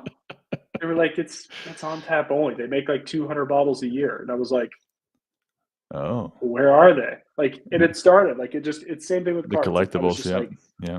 well, where can I find a bottle? They're like, you got to buy resale. Where's resale? Well, join this group. Okay. And it was Facebook groups and all these like raffles and like waffles and stuff that you see in cards. I had been doing in like 2012, 2013 with craft beer and like, you know, doing all that. So got into that hobby died because it was just too saturated by the end. Like, I think even Denver, one of the last times I went to Denver, there were like 105 breweries in the Denver city limits alone. Like, it was just Wow. everybody was doing something. So your market is too big. So it went the Beanie Baby route. So I got out of it. I still like buy rare stuff and like drink it, but I never buy it to sell it. So then once I did beer, I had all the whales, and I was like, well, why do people drink like gasoline proof bourbon in their mahogany chairs playing on their wood chessboard? Like, what's going on? so yeah, and you might have heard it, like I bought a bottle of Booker's bourbon, which if anybody knows whiskey, like those are really high proof. They come in a big wooden box. They're usually not on the shelf very often. It was like 136 proof or something, and I just powered through and didn't taste anything but like basically like fire for the first 3/4 of the bottle, and then I finally started like tasting stuff, and I was like, oh, that's what this tastes like. And I'd write my notes, and I'd pull up like I think it's called like banteringbourbon.com or something, and like they would have tasting notes, so I would write my notes down and then go read those to make sure I wasn't like full of shit. So I get really into like making sure that I like am educated. And so I did that and collected a good amount of those. And then cards were happening at the same time. I educate myself on wine, so I try to drink a lot of wines. I tried rum. I did go to Antigua and found the rarest rum in Antigua, going there with that goal. And they were like, $700, please. And the MSRP was like $120. I was like, I'll pass, but I'm glad I found it. I found one store in the town square, and they took me to some back room and go, here it is. So $700. Yeah, no. I was like, it's rum. I'm not doing that. But yeah, so it's all kind of like, you kind of see a trend. It's like if I get into something, like I want to find like the hardest to find stuff. It's just fun. It's treasure hunting. It's really all it is. Yep. From one hobby to the next. I love it, man. We got one from Ryan here. Ryan was wondering, what do you think about Whatnot? Off topic here. Whatnot was no, it's fine. I love the chat questions too. So Whatnot was I had it for a while and I was engaged in it. I bought more than I should because it was just a dopamine hit. It's gambling. Yeah. And so I did that for a while, bought stuff. I supported people I knew on there and like, would jump in and buy things or bid on stuff. But when you say, do I like it? There's two ways I can take that question. Do I like it in general or do I like it personally? Like, I don't have the app on my phone. I haven't in a long time. I think what Going Twice and stuff did, where they would like smash into the big glass full of packs and stuff when they were really like making some cool streams. I really was full in support of all that. Obviously, money runs out eventually to do all that marketing. So I don't know if they still do stuff like that, but I haven't been involved with it. I enjoyed jumping in some of the Weiss Swartz. Is that how you said? Weiss Source auctions and streams and stuff, because I would find cards that I didn't know. I'd jump into like other TCGs. I jumped into some of the DC HRO boxes, the hero boxes, I think is what they were called, with like the NFT. So they were like NFT DC cards. Pretty cool stuff. Okay. You could mint them just by taking a picture once they were pulled. So cool. I would just find like weird stuff on there, because Pokemon streams, it was like there were so many people in there and everything was being sold for like way more than eBay like would sell for. And I was like, I just think so. From a personal standpoint, not as big of a fan of something like that. I enjoy eBay Live as well, but I even told Nick, because I was like, hey, do you have any Japanese Master Balls? And he's like, yep, I'll start with these two. And they go for like $15 more than last sold for the same pair. And I was like, dude, like you've made it. Like I can't compete. Like I'm not going to go in here and like, go Nick, here's a free $20. Like I love the guy, but I'd rather buy him a beer. As far as the hobby and stuff, I don't really see Whatnot probably, and this is coming a little bit ignorance because I haven't looked at it. So if I'm wrong, please tell me in the chat. But I don't see Whatnot ever climaxing like the popularity they did during the boom of Pokemon. I just can't. I think eBay is going to take over all of this stuff. I do too. Personally, I don't think they stand a chance. I could see them getting bought by eBay. I could see that. I could definitely. Like if I was Whatnot, I would be working on my evaluation and getting ready to sell to someone. That's what I would be doing. Yeah. Because there's too many scams. Like that's the hard part. They obviously have no quality control when it comes to their. Oh, we lost him. Give me just a second. Let me ping him. Oh, there he is. What happened? No, man. I was still here. I lost you though. Oh, weird. Sorry. Okay. I'm hardwired. Right. I'm not on Dan DSL. Sorry about that. Yeah, the Whatnot guys got me. I saw a Ray. Yep, that was it. They got you. Where did I cut out? I don't even know what I was saying. I guess I was saying like evaluation. Like if I were them, I would be definitely like planning for an acquisition maybe. But when it comes to what they do, like scams are too prevalent on the platform. Like I don't even trust the platform, even if it's like a big streamer. Like they've had huge, like sponsored streamers, and like stuff's gone wrong, or their wheels glitched out, or like Mm-hmm. I just I don't know. Like if I'm gonna buy something, especially in the way that they're buying stuff, like I want it to be rock solid. I want it to be authentic. Yeah. It's too Wild West, in my opinion. They're more of a medium than a full company controlling what's happening in their platform. So I think if they get bought, that would be the only real path for them. I don't ever see them taking over anything, especially eBay Live. Oh. There's no Even way. though eBay Live's behind in many ways, but they're going to dominate. It was like, I had a similar conversations a while back with some tech companies and talking about Microsoft and their cloud movement. I said, look, guys, give Microsoft a year and then they're just going to dominate this space. Don't invest into that one because they're already doing it and they're going to come in hard. They got a lot more money and a lot more resources, and they're properly structured. And I feel the same way about eBay. Yeah. They own Open API. Like they're not going anywhere. Like they basically own the Skynet tech. Yep. So like, well, good there. Check. and try to convince a boomer to get off Windows Vista or like 7, like, and see what happens. Like, Microsoft is not going anywhere. Like, they're too cemented into society now. Well, the good news is I know you're using a Mac device based on the fact that we got a reaction when you did a thumbs up. So you're good. Yeah. You're with me then. I'm actually not. It's my wife's computer. Oh, I like her camera better, and my AirPods work better with it. No, I build my own PC and gave her such a hard time getting an iMac, but that's what she wanted. So, no, I'm a PC guy all day because I like to tinker with it. I like to build my own and do all that. I did all that stuff for a long time, but I got out of it, man. It got old for me. I building up, tearing down the hard drives, rebuilding, copying over data, running new CPUs. It was just like, nah, man, I'm good. I'll pay somebody else to do that. Yeah, well, that's true. I don't work on cars. That's like my version of it. My dad always used to like give me such a hard time about that, and I was like, well, I can do a computer, and it's kind of a radiator. I don't know. But what's funny is like phones, I'm all day, Apple all day. Like, make no sense to have an Android in my opinion. But when it comes to computers, I still like the PC because I can still like, I don't know, do stuff outside of the norm. Like, I feel like I've got more control, I guess. You do, and I'll give you that. And I've definitely relinquished some of that knowingly, but the convenience and the benefit across devices that I get, man, it's if you got the whole ecosystem, then I can definitely see how that's like, awesome. It's like, nah, I'm good. I don't need to upgrade the RAM. So I'll wait 3 more years. It's fine. It runs better. True. I mean, I was just recently last year, I was running on just one of those little iMac, not iMac, but MacBook minis.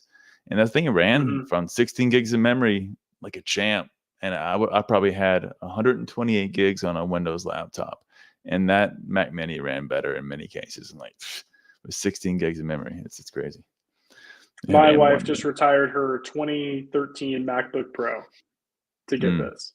Exactly. There we go. And it's fantastic. Like, I mean, granted, she's like, you could be running, what do you even do? I was like, you run, Microsoft Word and like Google tabs. I was like, I'm doing just a little bit more stuff on mine, but I get it. If you got an ecosystem and it works, like I always tell people, like, I don't care what you go with, it's fine. I just don't like spending the money when I look at what I could buy like a very expensive MacBook for, and then what I could build with that, which I know that's like true. If I'm just comparing apples to apples, it's like, I'm going to get a crappy pre-built. I'd rather buy a Mac. But if I have options, like, I'd do that. I fully understand. What's the app? He's going to download his sneaker drops. Yeah, what you said, one for Nike and one for Adidas? Yeah, so Adidas Confirmed is what it's called. And then Nike Sneakers, it's SNRKS. If you ever want to follow a good couple of YouTubers, Seth Fowler is a good guy. He mainly does shoe reviews. So you can, like, if you're kind of speculating on a pair, if it's kind of hovering and you're like, oh, will this be good? Because some shoes do blow up and you don't expect them to. He's really good. He does a lot of on-foot reviews. If you like to wear some of the stuff, like, hey, I sold 3 pairs, so I'm going to wear one for free for myself. Like, he's a good dude. Keith Adams is probably my favorite. He only talks about like the resale value. And I always laugh. He's like, there's some room for margin. Like you'll be able to get lunch money on this. Or I think his ratings are like brick profit, lunch money, some profit, and great profit. And I love that he calls it lunch money. He's like, lunch money if you got no taxes, you got local buyers. So he breaks it down. His videos are like 3 minutes long, and it's like straight to the point. Nice. So if you ever confused on like I don't even look at the shoe necessarily. Like I kind of look at it, but I'm like, what is Keith Adams saying? And then I download also a big one is StockX. You probably heard of it. Yeah, I've heard that one. Yeah. Go on StockX because you can, when you look up a shoe there, you can click sales and see it broken down by sizes because that's a big deal in the sneaker market. So bigger sizes or sell for more. Oh, really? So like, yeah. So like size 14, they always make like too little. So like there's a lot of shoes, like they had some Kobe 8 Protos, I think is what they were called. They were like purple. That I hit 2 of them in size 14. And I think the retail on those was like $190. And I sold one pair for $325 and one for like $275. Wow. Okay. Like instantly. Like it's not like it had to sit for a week or I had to auction it. Like it was bin. Here you go. And what's crazy is I'm not even the low list. I'm not even the low list. Like that's what's nuts. It's like I just and sneakers are one of the things that I promote a lot of.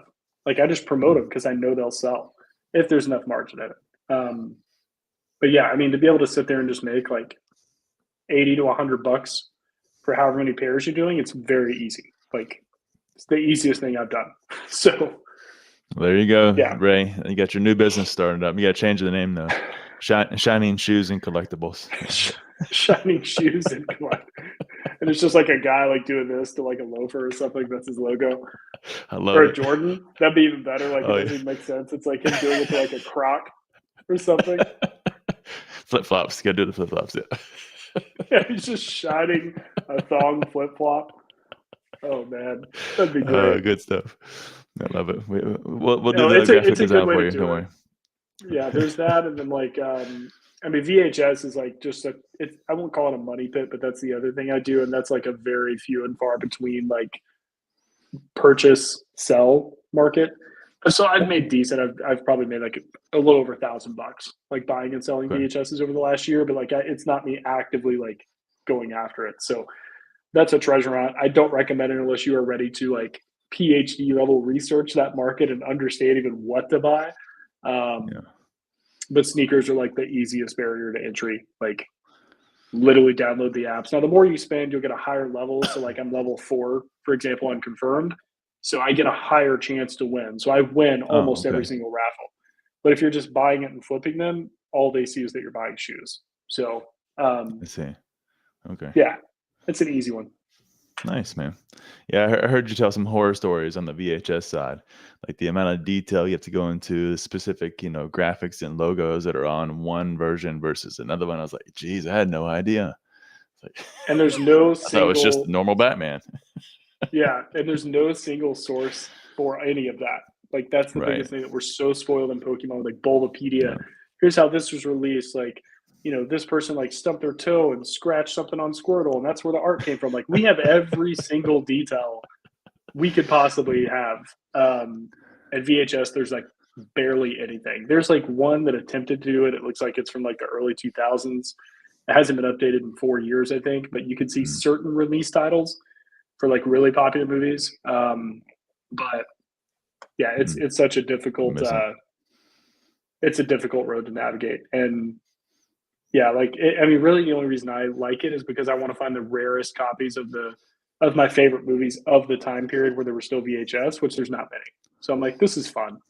So back to the treasure hunt.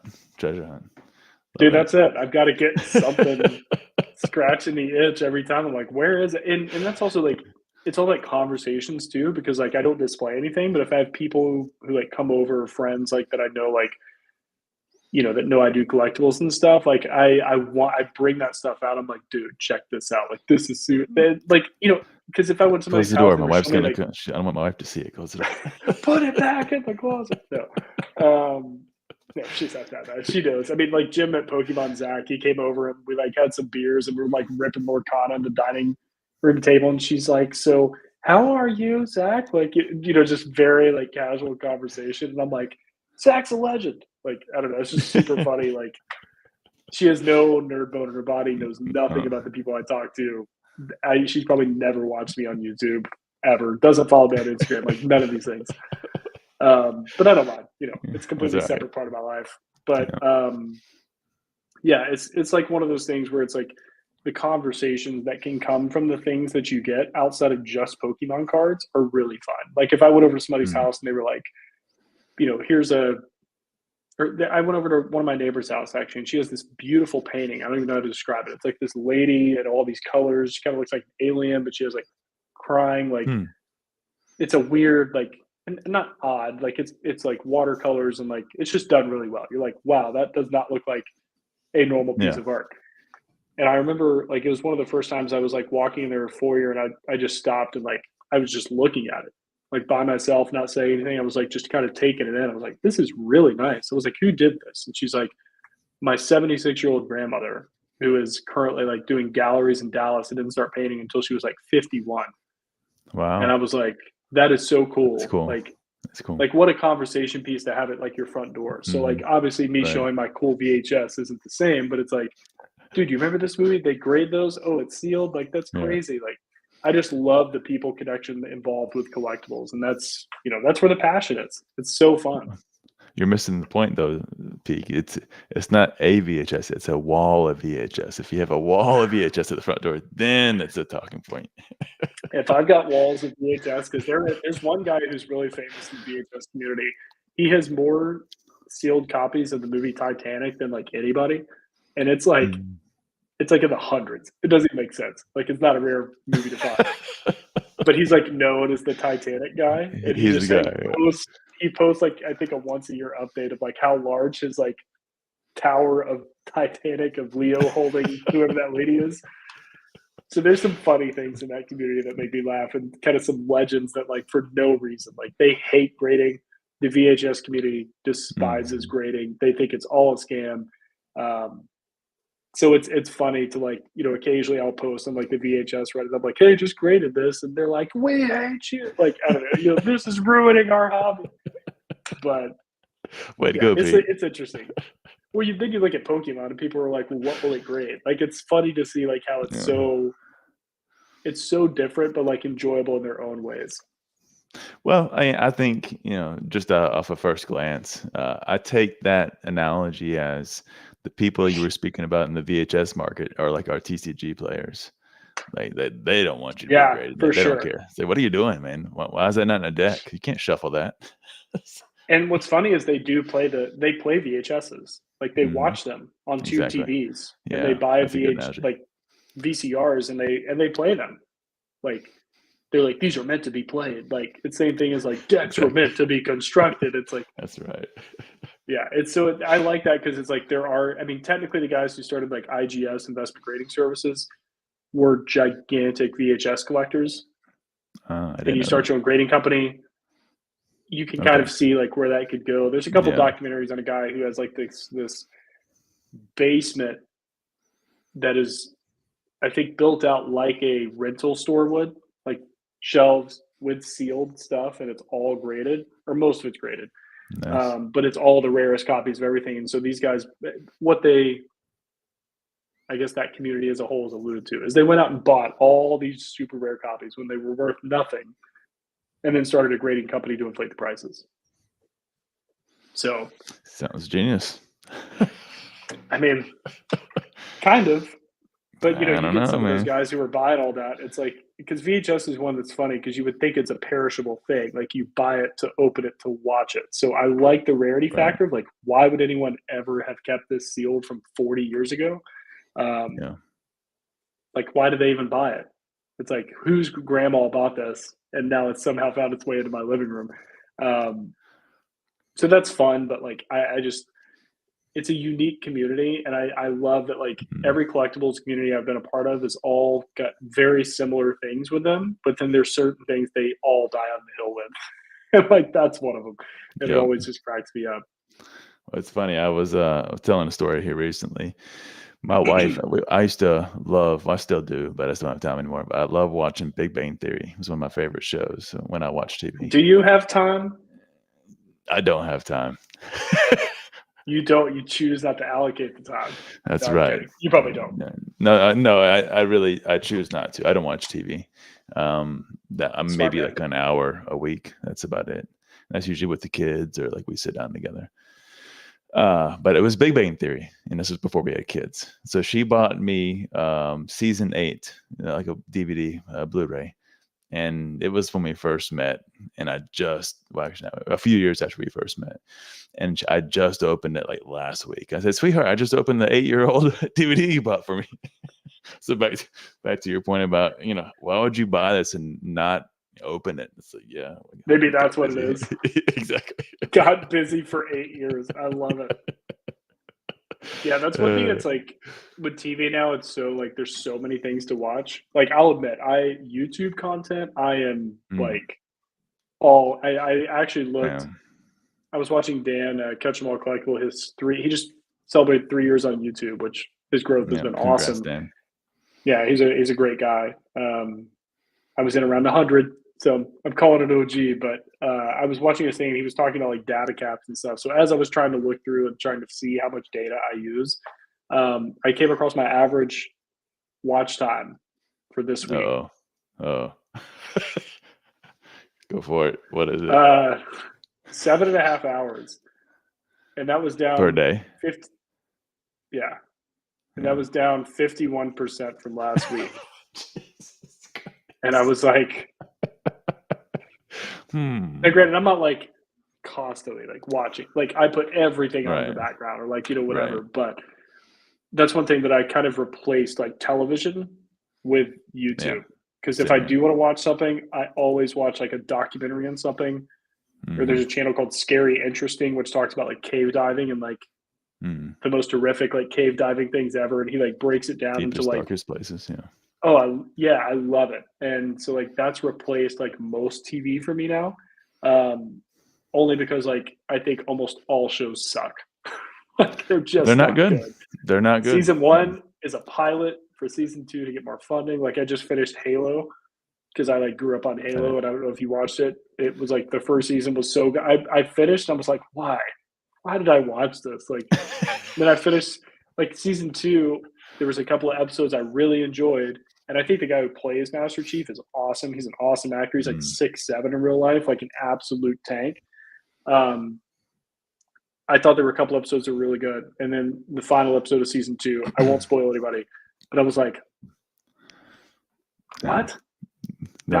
4 years now for season 3. It's good. I do recommend to watch season 2. I enjoy it. I watched it today. It came out every single week, which I very, very rarely do with a show. But I love Halo. So I power through. Same thing with like Star Trek. I'm a big Star Trek guy. I watch like all the new shows every week when they come out. Discovery comes out next week. I'm going to watch it. I hate that show so much, but I just have to watch it because I like the lore. And I'm like, I'm in too deep now. I can't stop. So it's like little stuff like that I don't know. Outside of those like very select shows, like I almost never turn on TV ever. The last good one that I watched was a year or so ago, Seen on Apple TV, where basically everybody goes blind and they start. I haven't heard of that. Yeah, it was good. I think it was SEEN, Seen. Right, very good. Okay, Seen. I'm gonna check that out. I liked Severance. It was very good. Did you see that on Apple TV? No, I did. I did see it promoted, but I didn't watch it. Yeah, really good. Good, yeah. Probably the last really good show I watched. Very slow in the beginning. Like I said at the beginning, first 2 episodes, I'm like, what am I watching? Like the aesthetic is like, have you ever heard of the back rooms? Like that conspiracy? Yeah. Like that's the aesthetic for like the first 2 episodes. And I felt uncomfortable. It's like, what am I have no idea what's happening right now. But by the end, I was so bought in. And then like the last episode, as far as what happens, I'm like, I have to wait how long for another season? That's how you know. Yeah. I really enjoyed it. And that guy was like, he did a really good. It's an interesting. Do you know what it's about? No, I don't actually. Basically, people they create another personality for when they go to work. So they go to work and they like go into like whatever and they come out and there's somebody like that. Oh, And then when they okay. leave work, basically their day starts, they walk into the office, and then they immediately are walking out of the office. So they don't have to remember work. But it talks Sounds about great. like how it does, but I didn't think of it this way. It also talks about how you've just created a person whose day starts at work, and then just like they're always at work. So like a completely Mm, different version of yourself is there. mm, It's not just right, like you're turned off, like you've made something right. else. So it's called It severance depends because on which, yeah. It depends on you're which side you're sitting separating on. your Yeah, two people. Yeah, exactly. And then yeah, like you don't know each yeah. other, you don't remember. So yeah, it's a That's really cool show. interesting. I like the thought. Okay. Well, check out Scene. Let me know what you think, man. Hit me up in a couple weeks, and I'll see. I I will. I'll saw probably watch that tonight actually. who was that? I saw jump in. I saw somebody jump in. I saw Retro jump Whole in. Good to see Father you, jumped buddy. in. Yeah, Good Pool to see Father him. came in too. Good to see you, buddy. Retro was in Thanks here for earlier. dropping the links, Ryan. Really appreciate it, man. Showing some love. Anybody here who's not already subbed to Retro Shining Cards and Collectibles, Pool Father, make sure you guys go give him a sub. Give him some love. See, Retro, I did hope you're still in here, man. We went all into the sneaker gave away all the sauce. secrets, man. Sorry. Yeah, I did. I'm sorry. I told him that we DM and Yeah, we're all making yeah, plays in that. So yeah. That's all right. He's gonna go get a real job now. He's landing in something big, so he's gonna hey, pull good for back. him. Yeah, Got to man. stack Yeah. it. Yep. Wish you the best, Retro. I am curious though. I want to go into something a little different for you. So Okay, what I want to do is make a section that's just for conspiracy theories. that's funny. There will be some things to clip in that. Should I refill this? Yeah, go ahead and refill it. Come back. Okay. So yeah, let's dive into maybe one or two. But let's talk through it and pick the one you want. So obviously there's the No, big dude, ones. you can't do that to me. Landing on the moon. You want to do chemtrails? You want to do Earth is flat? Like where do you like? What is there Cookie something more Chef's like, niche? where's basic? That's so true. Well, let me ask you this, because it's funny because I'm fascinated by a lot of these theories, and I love rabbit holing everything.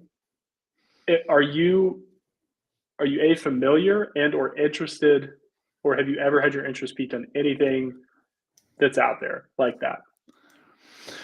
I wouldn't say that I've dove into anything. I've peeked, no pun intended, at a few of them just to see what the thoughts are. But for the most part, I don't deep dive into them in any way, but I love to learn about it. I love to hear about it. So I'll be more I'll throw sitting one out then. Yeah, It helps in the me. education It helps chair. me understand like where you're at, because it's like, some like Terry Lake. He was on I think it was Bierski's beer clock, which Bierski, awesome. He just hit 200 subs. Like, congrats to Bierski, him. man. He's pumping him out, which I like the ethic with it. But he had Terry Lake on, who Terry Lake and I was in chat, but it was like funny hearing Terry Lake. He's like, oh, we've got some people who like know this stuff. I'm like, yeah, this is really funny. So there's one. So the moon is hollow is probably one of my favorite ones. Okay. And so like, this is so funny. We talked about it on a Pokemon stream, but it's basically, to break down like the briefest thing of it is, so we sent a probe or something like that, and it accidentally like went out of orbit and like hit the moon. Like it fell on the moon, and the moon vibrated for like 72 hours. Like it vibrated, like it rang like a bell. And so the only thing that happens is hollow things ring, right? Right. So NASA sent up something else and purposely threw it at the moon. And then it rang for like 2 weeks. In addition, so like this is confirmed by NASA? This is, yeah, for sure. This is like, you can look this up, and I wouldn't just throw something out. Like I can talk lizard people and reptiles, all that stuff, but I'm talking like actual, like legitimate, like the moon rang. Also the craters of the moon, not a single like crater goes past. There's a certain depth where they all stop. Like there's not a it doesn't go farther than that. Also the moon dust, I guess I'll call it, like that you collect on top, is what is it? It's older than what's on bottom, like that's deeper. So which is not normal, like at all. With the vibrations, though, the lighter may have came to the surface. Yeah, or something like that. And also, basically, what they say is like there's a hard inner shell to it that's just completely hollow. We don't know why. The outside of like that fun theory, I'm sure we've lost like every viewer at this point because they're like, "What the hell are these guys talking about?" That's all right. But he saved it to the end, which is better. So the other thing is so every ancient civilization has a flood theory. The Younger Dryas, like Noah's Ark, like the Earth flooded at some point, right? So the reason that it receded is they say the moon didn't used to be here. So like there's a lot of like sky maps and stuff that ancient civilizations drew that did not have the moon there. And all of a sudden the moon was there. And it happened after like the Younger Dryas and like the Earth being flooded. And what they say is that it was placed there by who the heck knows. And the gravitational pull of it is what receded the water to then create the land masses that obviously allowed us to live where we are today. So does that take us into a conversation about aliens? Yeah, is that what that takes for us sure. There's some varying ones of like that was what was said here originally to populate the earth with genetic material to grow whatever. And then also one of the coolest ones is that there's, I forget, it's some tribe in the Amazon who has they described like the earth as like full of mist all the time. Like everything was just mist and, trees and stuff like that. And then this giant like thing was placed in the sky. And because of the gravity, it dropped all the mist. And then that's what flooded the earth. So there's like two theories on it. It's like the moon caused the floods or the moon like receded the floods. And it actually is that's interesting. Like, if the moon got out of a certain like trajectory, it like orbits the earth different than like any other moon we've ever seen. Like it's almost like perfect. If it was off by like a very small amount, our gravity would be so thrown that like everything would not necessarily be wiped out. I mean, kind of wiped out by the oceans. Like tidal waves. So that's that's one of my favorite ones. Like the moon is hollow. I love it, man. Here's the thing. You can't prove that it's not. Like there's more proof that it is than there is it's not. And like this is like NASA threw something at it in space to go, did that thing just ring? Like, you can dodge a wrench, and they literally spent billions of dollars of tax money, shot something at it, and we're like, holy shit! Like this thing is ringing at us. We don't know why. We don't know. I love. So that's one of my favorites. I hadn't heard this one. That's a new one for me. What's your second favorite? My second favorite. I love that. Sorry, I'm just reading some of these comments, which are great. Let me see which one you got. Nesto's still here. I would know. Yeah, okay. He needs to be He's going full Graham. Like, Graham Hancock is awesome. I love the Egyptian pyramids. That's like one of my. I am so incredibly fascinated. I've watched so much stuff on the pyramids, like ancient civilizations, like Project Bluebeam. Yeah, those are insane. Brad said, so ringing is defined as sound, right? Just internal vibrations. It's vibrations. Like ringing is like just how we've described it. It rang, it vibrated, and we detected it for like an extended period of time. No, my second favorite, it's hard to like rank them because I'm like, I don't know. Oh my God, people are so stupid. It's so dumb. It's like, there's so many that are like so ridiculous. And I'm just like, this is the hill you're dying on. Like, this is it. Like, have you seen the one that all birds are just government, drawings in the sky? There's no real birds. That's my favorite troll of all time. Because that guy like made that up, right? Like just a troll conspiracy. 2018, people. Like he was just messing the documentary or whatever. Yeah, he's like, birds aren't real. I was like, I love this so much. People are like, hell yeah, they're not real. They're spying on us. That was good. I like that. Yeah, that was my favorite. So there's bird is the word. I don't like saying like favorites because I don't really. I just find ones that are fascinating. But like, let's just do aliens. Okay. So like, there's one that back during like the MK Ultra and stuff that the government basically our tax dollars paid for people to take acid to learn how to telepathically like remote view. Yeah. This is like a real thing. Like tax money let me repeat, funded the government to give people lots of LSD in the hopes of being able to remote telepathically view military bases at other places. And they did it because the other governments were doing it too. Like this is the Men That Stare at Goats is a good example. Like, do you guys ever have seen that? So, but there's one that there was a guy who was really, really famous for being like really accurate, and he died from a heart attack, as they all do, from the heart attack gun that was made like in the 60s by the government. Again, like I don't like glazing over all that, but that's what it is. That's just what happened to this guy. I forget his name exactly. There's a great YouTube channel called The Why Files. So the WHY Files. Okay. I think he's got like 3 billion subs or something. Like he's huge now, but he does really good deep dives in a lot of these. But there's a mountain, Mount Hayes, that this guy like saw.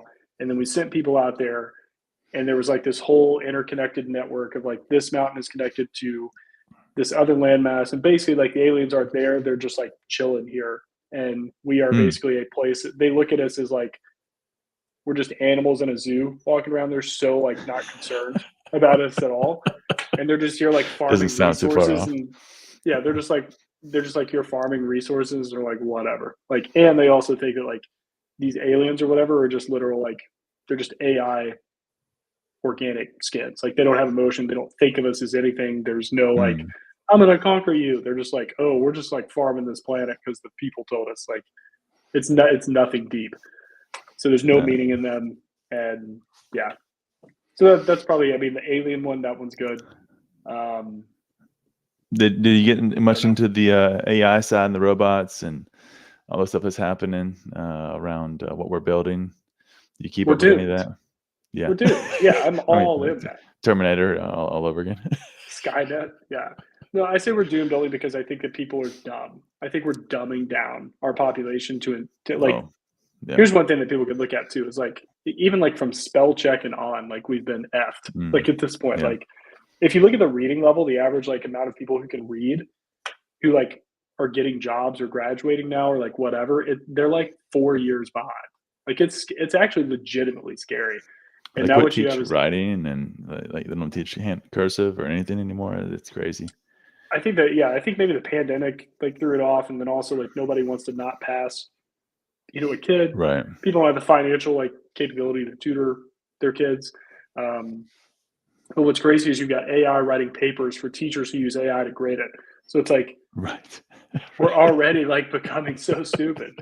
And I think that that's going to be, you know, that combined with things like Neuralink and stuff like that. Like we just like, we've gotten to the point where like we were getting really smart, and then we're like, all this brain power is really hard, and now we're just regressing back while we build our replacements. Or we just, we either become a part of it, or we become the Neanderthals. And that's it. Because with Neuralink, if you're familiar with that, with Elon Musk, it's, for anybody who doesn't know, it's basically like the chip he wants to use for scientific, like medical stuff, mainly to help people walk who can't walk anymore. It just fires electrical signals in your brain. But he also wants it to where like we don't have to speak. We can speak telepathically, like through a network or something. And I think that there's going to be mass adoption of it. And I think there's going to be people who don't adopt it. I think that's where we split our species in half, where we have, again, like I referenced, Neanderthals and the Ascended, and there will be war between it. And then we're replaced. There are no longer like humans. There's just like cyber organic organisms. That's the long term for the AI, by the way. It's not next year, 2025. I don't think it's next year, but who knows? It does some. Have you seen the AI video stuff that's come out with Open API? It's insane, dude. The 30-second clips, the 1-minute clips, the lady walking in the city. Like I could see like a couple of her legs like kind of go a little off, but other than that, I'm like, it's getting hard to tell. Yeah, I'm excited for content. I'm excited for movies to not cost $1 billion and take 10 years to make, when we could have literal free content on YouTube that people make like 30-minute movies, and, you know, you'd have an unlimited amount. Like you have unlimited content. Yeah, really. I mean, back to your same point though. I mean, you're taking it away, because then people are not going to want to actually make movies anymore, and then now we lose that skill set. And the people, and I made a comment not that long ago, and I think you even said something in your own right, talking about people getting into any collectible space could learn the history and the details, but they're just not willing to read, and they're not willing to go into the details and dive into it. And that's what Attention stops span, most, man. right? And like the amount of people that are just not willing to pay attention, to focus. I mean, most people aren't going to listen to an hour and 45-minute podcast. Much That's less why the conspiracies are at this top of it. Much less the 4 hour, basic trainer ones. Yeah, it's like we losing everybody. But it's such a, all jokes aside, it is a niche area of people willing to give their attention for that long and looking further ahead. I have 2 kids. Trying to get them to focus on something for any extended period of time is difficult. Teaching them the right, because then they're not learning it in the right ways, or reading more at home. We have to cover the gaps. That was part of our education, and it's part of our duty and our responsibility. So for those of It's you, scary, man. It's just, there's a responsibility to like yourself, because like it all comes into control. It all comes into like the mass of people, attention span, like TikTok, social media. Like, again, I have no social media other than my PeekDatChu Instagram. I don't have any personal social media. I think the last time I posted on social media was like 5 years ago. And I just made a cautious decision. I was like, I just don't want to do this anymore. And I was on it since like OG. Like I had Zanga, I had MySpace, wow, Facebook after that. Like I had, because I grew up with it, I was like, oh, so cool. Like somebody moves away. It's no longer like goodbye forever, like right. Lord of the Rings on the ship. Like you could actually talk to them. I like how you moved yourself back as you waved us. Yeah, nice out of here. Yeah, it's the Mac. But no, it's like it's just one of those things where it's like it's such a hive mind thought process, and like TikTok's a prime example, because TikTok in America, or Western countries, shows like whatever's trending and in the fact of like shocking stuff, or like clothing or makeup tutorials, whatever it is. I've never had TikTok, so I have no idea. Which I hate all the Pokemon deals around there, because I can't take advantage. But like TikTok in China, where it's based, is all like these like dudes like winning like academic awards and like engineering feats. Like it's insane. Like when you start noticing, it's the opposite. But that's on purpose. That's not like an accident. So you have to ask yourself, like, why would we get shown like, like guys like breaking milk jugs in the grocery store to try and go viral, and then they've got like Neil deGrasse Tyson's talking about like building satellites over here. Like, what is the thought process? Like, why do you think that they would do that? I just think it's people have like allowed themselves to be led and take the easy way out in the most what seem to be minuscule ways, but those small steps turn into like how you navigate your life. And when you walk around and like make those instant like emotional reactive decisions in life, like you would on like a social media scroll, it's like, oh, I don't like that. Or like people like dating, I tend to like, no, nah, I'm not even gonna read. No, forehead's too big, like whatever. Like when you live life through that, you don't take a minute, like you said, and like really critically think about like, let's think like 2 steps ahead. Like if either way I make this decision happens, like you'll just be happier. You'll slow down, like, and actually take in time. It's just so much more healthy. And that's one thing, I have 2 kids, same as you, and mine are, very young. Mine are 5 and 2.5. And I've got all girls. My upcoming one is a girl. So I'm in trouble, dude. Like, because that's just one thing that, dude, dads have like one goal with daughters. Like we have to keep them straight. But it's like, having to like navigate that with like young kids, and like, and for anybody who's not like, a parent, I'm not saying like you would all have no idea, like you do, but like, it's like the pressure of that, knowing that like one mess up or like you guide them one way, by the time they hit like a certain age, they've already made a decision on their personality. And it's like, I'm either going like ham, or I'll just actually like cautiously go through life. And it's hard, dude, because I don't want to act like that. I don't want to be like, a prude and just be like, nope, you got to think about your decisions. But like we all become our granddad. Like that's just what like it happens because you have to. But yeah. No, but it's funny because those little stories from grandpa, they don't hit you in the moment. They hit you when you're 16, when you're 19, when you're 20. That's when you remember that conversation with Grandpa on the front porch. You thought he was just a crazy old man. Be like, oh, okay, I see. And it changes Yeah. things. It changes things. So Or it's like do you it were telling me anyways. something to Yeah. kind of get me there. And one of the best things I ever like heard, and this kind of really affects like kind of our earlier conversation about like business and like what are you doing, like time value and all that is Right. you know, no one ever like I think it was Bill Burr, maybe his Monday morning podcast I was listening to, and he heard like two stories that really affected him, and one of them was a guy who, or it was like the more of a statement. It said like no one ever lays on their deathbed and goes, "Man, I wish I could have worked Right. more." And then Exactly. the other one is a guy who like worked like his whole life. He was dying with his family around him, and his last words were so much wasted time. Yep. And like think how like that's how you end it. You know, you're laying there and you go, so much wasted Wow. time. And and that made me think of every moment I scrolled on my phone, slept during the day. Like I like barely get sleep now. And I truly do think that's what it like I'm probably on average, maybe if I take the average amount like 5 days, like what the average amount I sleep at night is probably 4 to 5 hours, like at most. Not Really? good for me, not healthy. Um, but I feel like I have constant feelings of FOMO. Like I'm missing out and I have to be doing something to like really extract as much out of Mm. life as I can, even if it's just silence, you know? Well, I think that actually correlates quite well to the treasure hunting. How so? Your Like I have to be desire to, hunting it all the time. well, I mean, your desire to feel that sense of purpose, that you're achieving something in the moment, not wasting life away, and finding, whether it's in this case work, or it's finding the next treasure. And in doing so, you have fun. You're making some money. You're providing for your family. Maybe giving yourself that opportunity to take the vacation. It everything kind of goes back to probably this right here.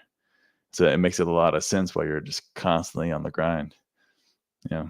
Yeah. I That's a see it. really good point. I see it. That is one of my favorite things about what you do in this like Pokemon Rant podcast and like everything. I love how in depth you get on these things and you kind of extrapolate like deeper meanings to why people do things. So my wife is a PhD Mm. therapist. I'm sure you know that already. Since you know when my child's due, there's I nothing can't left. tell Yeah. you. Yeah. I still got secrets Quiet, to come. Wait. quiet, O negative one time. No, like you just throw like random things at me.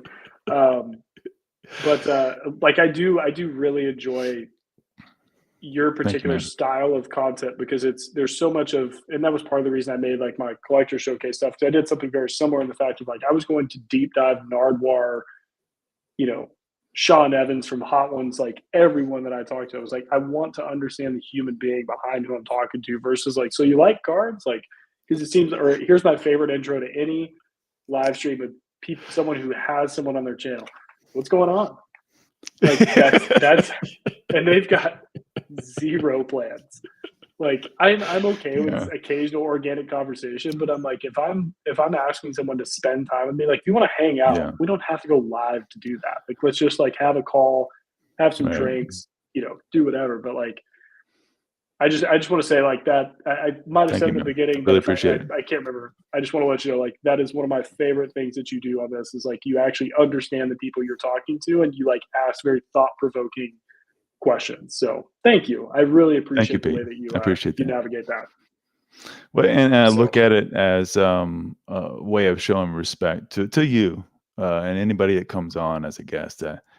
Not to say, obviously there's many ways to your point previously to converse and to have fun and share content and share ideas. But for me, the way that I like to show that respect is doing my research and making sure I probably spend, a couple of weeks preparing for every guest. And in some cases, it's a little easier. I already watched maybe some content, but I still draft everything. I write everything. I sit and just think. I'll pause the video and just ponder and write down questions and thoughts. And I'm that kind of guy. But I appreciate the compliment, man. I really do. Thanks, man. And that's that's actually awesome. perfect because where we're going right there anyway. So I know you said collector showcase. You're thinking about starting next year, but obviously with the third child, that's going to be something that you put kind of on the back burner. You started on August 5th, 2022. Did I? That's amazing because I never looked at whenever the first episode came out. What are we in 2024 now? Jesus, that's crazy. I know. Time flew by. And I listened to you. I think this specific series of thoughts you were sharing was on Bierski's podcast. Again, another shout out to Bierski. Love a guy, good guy. And you spoke about it in a couple of ways, but one of them really caught me, and I had to really sit and think about this. And one of the things, obviously, child aside, because that's obviously going to take a lot more of your time. And as we know, with children, it's not basic math. 1 + 1 does not equal 2. It's to the nth power.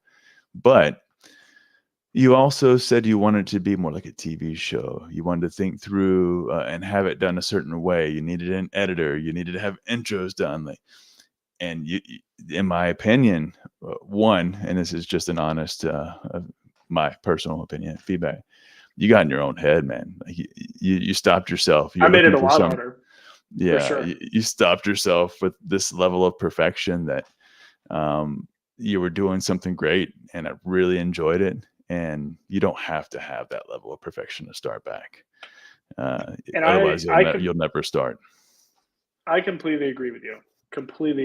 And I think I've even said it in a few lives. It's like, I know I've made that so much harder on myself than I should. Yeah. I think it all stems from the desire of, maybe even related, like you said, what we were just talking about, is like the desire to do something different other than interview guests like a lot of people do. Like, make it something people could actually like look forward to and build demand for. Like, I'm basically doing what Halo is doing to me right now, or Severance. Let's use a better show. Severance is doing that to me now. Because one thing I did really enjoy that I never saw anybody do, and I hated this, I was like, they're like, I go live on Tuesdays at 4 p.m. Eastern and 8 p.m. Thursdays. I'm like, I'm never going to remember that.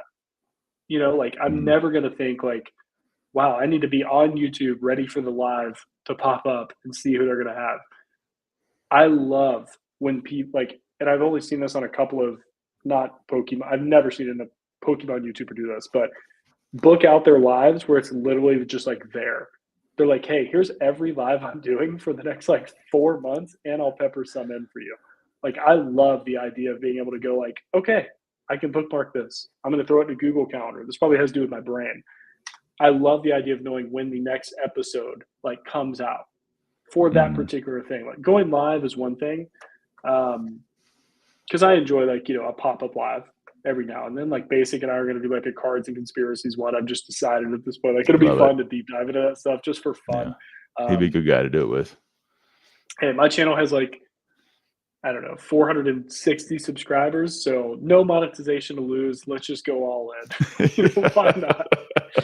Let's get banned from YouTube today.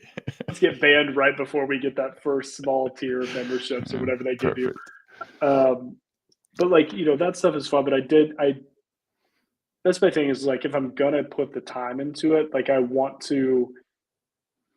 I'm not confident in my diligence of having it not scheduled and continuing it.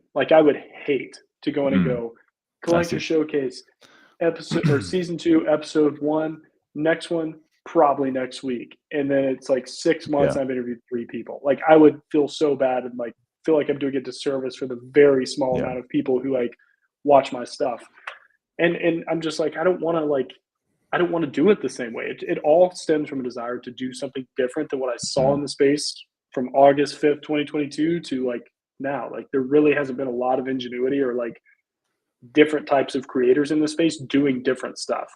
Now, different types of conversations, I do enjoy that because, like I said, you're a very unique person in the content space in my opinion, in the way that you interview, because you and I have a lot of similarities in how conversational topics, writing things down, understanding who you're talking to. I love that was such a missing thing that I was seeing, when I first started that. I wasn't subbed, I'm sorry, but if I'd have seen your stuff then I'd be like, oh, somebody did it already. No worries, man. But, no worries. It's such a rare way to talk to people in the space. And also everybody was like, well, I want to get even when I did it, because my main thing was I wanted people who people didn't know, but also who had a very cool story, a very inspiring collection, or all of that. It wasn't hey, I'm gonna go find Rusty TCA gaming and pump my YouTube numbers. Because I think you might have heard it even when I said on Beersy's podcast, like I had every single one of those episodes like booked and all those people agreed before I had like any subs on YouTube. I had never put out a single piece of content. I was like, hey, my YouTube, 0. I was like, will you come on? It's not gonna do anything for you. I was like, I just want people to know who you are. Right. And like luckily I built those relationships. So it was never like, you know how most people do now. It's like, oh, let me get this person on because they've got 5,000 subs. Let me get this person on because they have 10,000 subs. Like they're helping me out. And I'm okay with that. Like it's fine. But I just never wanted to like, I don't want to be a YouTuber ever. I think it's probably one of the most difficult, like mentally challenging jobs that you have to like deal with. I would never want to do that. So I just wanted to be like, I'll spend this short amount of time, pump it out, do it the right way, and then dip. Because originally when I was going to make Collector Showcase, I was just going to put out that first season and never put anything else on YouTube again. Like that was the original plan for like, dude, up until like maybe the 3rd episode, like that was the goal. I was like, I'm never like, I'm putting this out and go, here you go, hobby, like see these cool people and I'm gone. Like, you know, I'll lose the password of the channel. But, you know, I enjoy talking to people. So and the hobby continues to change and shift quite a bit, and new people come in and new stories. So yeah, it's back to PK's point. He always says there's always something happening in Pokemon. Always. You can't stop. I mean, he's another guy like Nick, old school Pokemon. Like he just comes in for an hour and just, you know, prayer hands like PK. And like, you know, if there's one thing I respect about him more than anything, it's his consistency. It's like, dude, something happens and you are on it. Like every time. He's like a journalist. And I'm like, how do you do this? I don't understand. Like, that's when my wife, hold on. Silver Tempest box is just like tagged. I'll be right back. She'd be like, what are you doing? Come back. Get your ass back at the kitchen table. Feed these kids. Like, what are you doing? Those guys can wait. Yeah, so like silver, what? I don't know. Yeah, consider silver over here, silverware as we're eating dinner. Finish washing the dishes. Just shut up. Yeah, but it's like I don't know. I just consistent people like that. Like I love that and I respect it so much. But I could just never like. I could never like David Goggins my YouTube career, or like David Goggins like my social media platform. Like I just would rather be a cool part of it that maybe people could go, oh yeah, I remember that guy. Like that's what I want to be. Like I want to be like Fred from YouTube. Like if you remember him from 2009, 2008, 2010, whatever. Like I want to be like, love it. I know. Wait, I remember that dude. Wait, yeah, I remember awesome. him. Yeah, that's all I need. Yeah.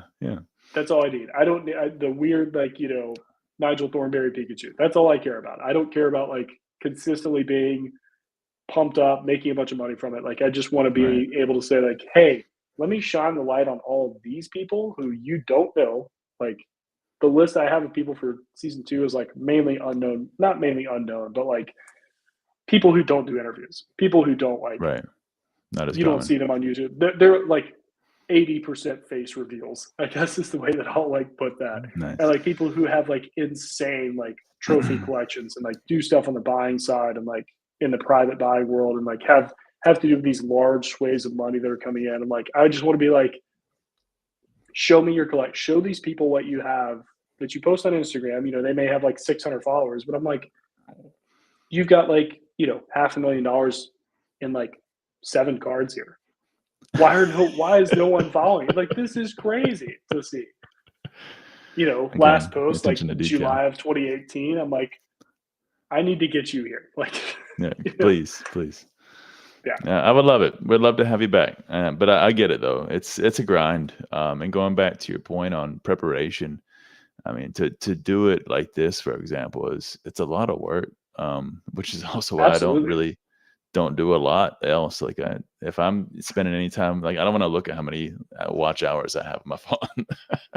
Dude, I don't want to know. It's embarrassing. Because realistically, it's probably like 80% right, I would say. Like, not even kidding. Like, there's probably like an actual, you know, because sometimes my kids watch YouTube on the account. Right. You know, we've all got something on. Right. But it's probably 80% of that. It's probably me. Like, I won't deny. I'm probably, I'm going to guess, but I'm thinking I'm probably in the high 30s per week. 30 watch hours? hours. Yeah. Oh, I see. At I'd say that's, least. yeah.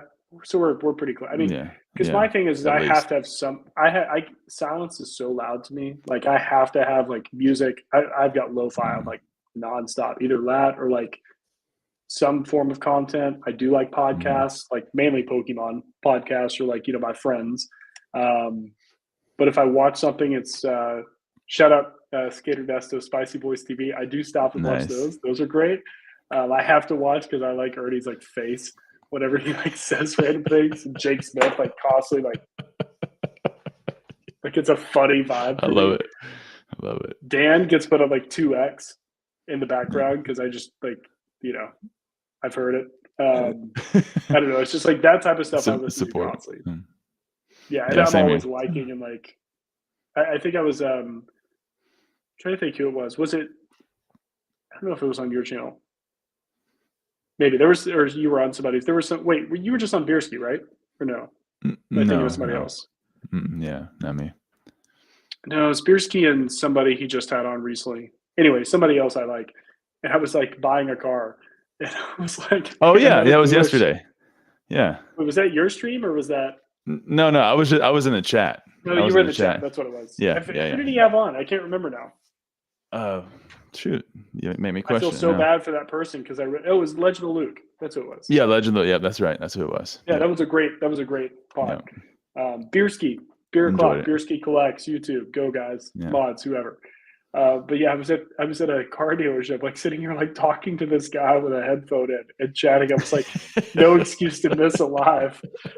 I love that. I'm dedicated, guys. Like, I love it. You got to jump in. You started the chat, eventually just get bored, and you're like, I'm going to jump on and start talking to people now. So I made a comment. I said, yeah, buying a car is it's both bittersweet. It's a double-edged sword. You walk in, you're happy, you're excited, you're crying. You walk out with less money.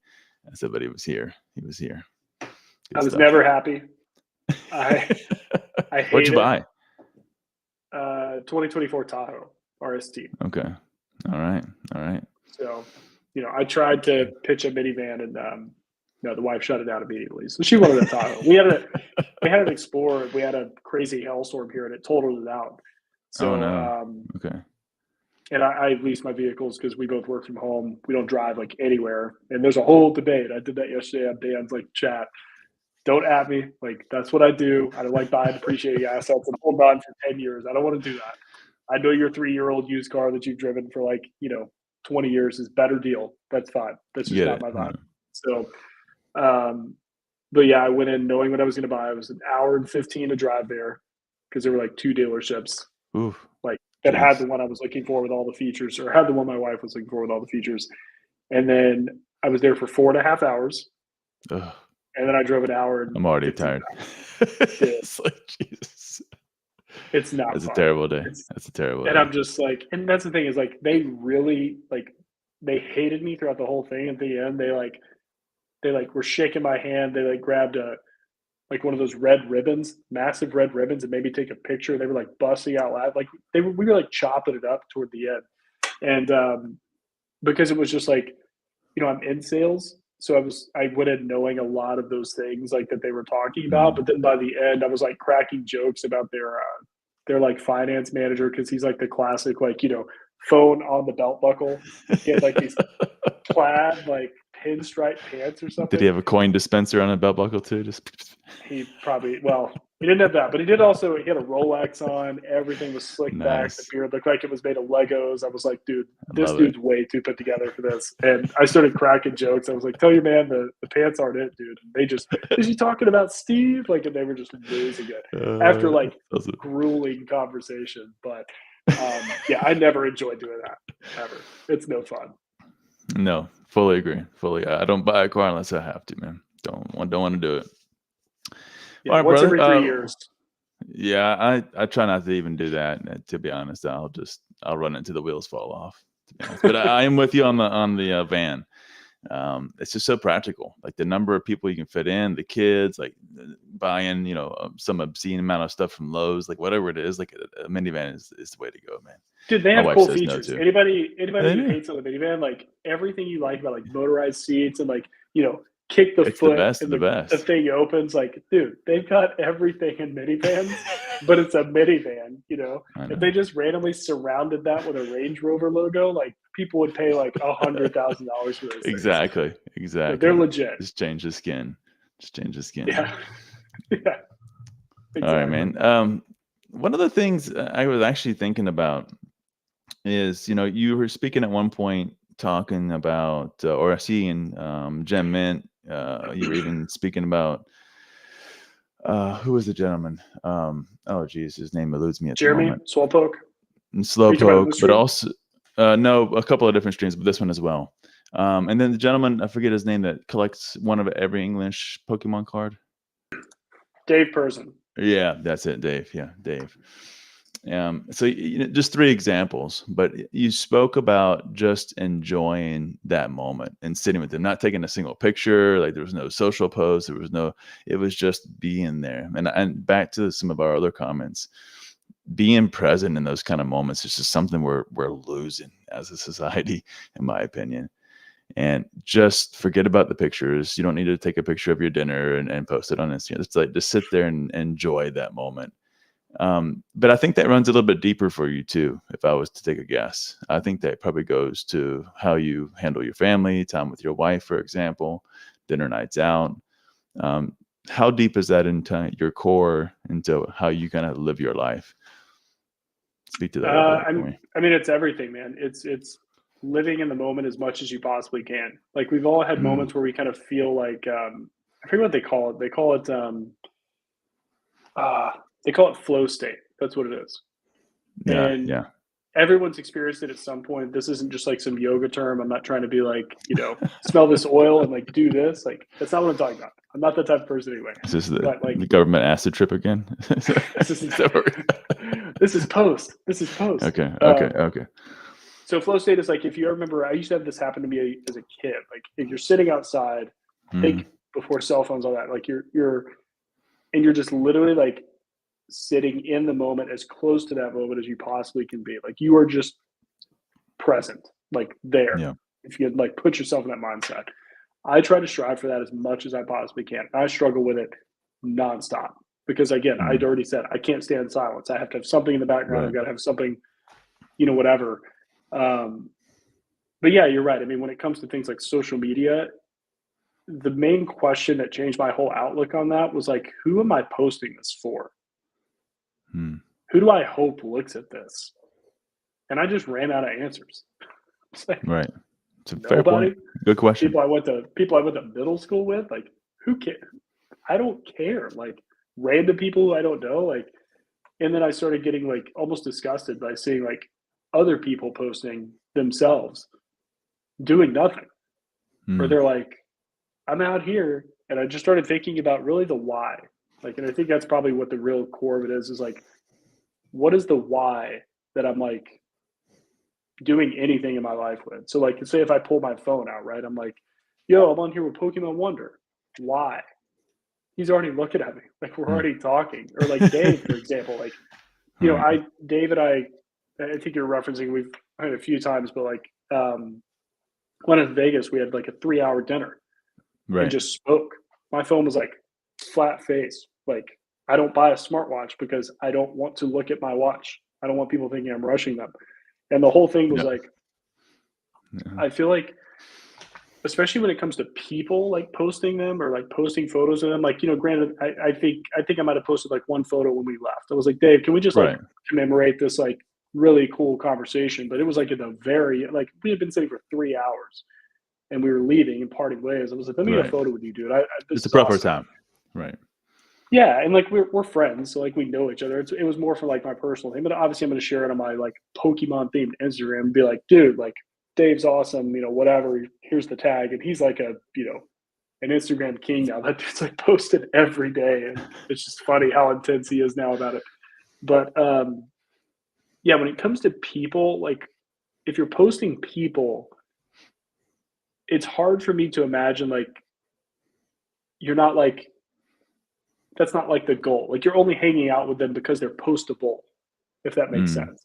Right. Like it's like, you know, like I'm a fan of content creators and stuff, but like even Dallas Collector, I mean, even I'll use another example, like with Zach Jim, like you mentioned him, like when he came over to my house, like I actually went to meet him just to grab beers, dinner, did some cards.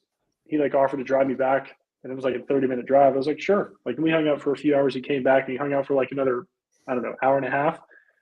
And we like ripped some Lorcana, hanging out, like not a single like photo, tag, Right. nothing. And like how many people are gonna like, you know, I mean, not to like build Zach up on this crazy pedestal, but I mean he's Jim at Pokemon. Like he's, you know, he's a guy. He's the guy, you know. He's the man. Like how many people would like not hesitate to be like, let me get this selfie, chilling with Zach, like this is awesome, like, you know, to either, you know, acquire clout or like followers or like whatever. And like I genuinely like him as a human being. So it's like just really trying to think about even just the small moments as well as moments like that in life, like, and asking yourself like, why would I do this, or why can I not just sit here and like I want my head movies, not to quote like Tropic Thunder or whatever.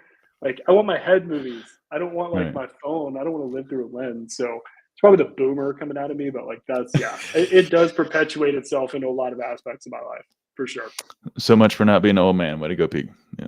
Dude, I'm like the oldest soul you'll probably meet ever, like for sure. I've had so many people be like, "You're in your 30s." I'm like, "Damn, how old have I gotten?" Like, you know. I'm 42, man. Don't worry. I got you beat by almost 10 years. Are you really?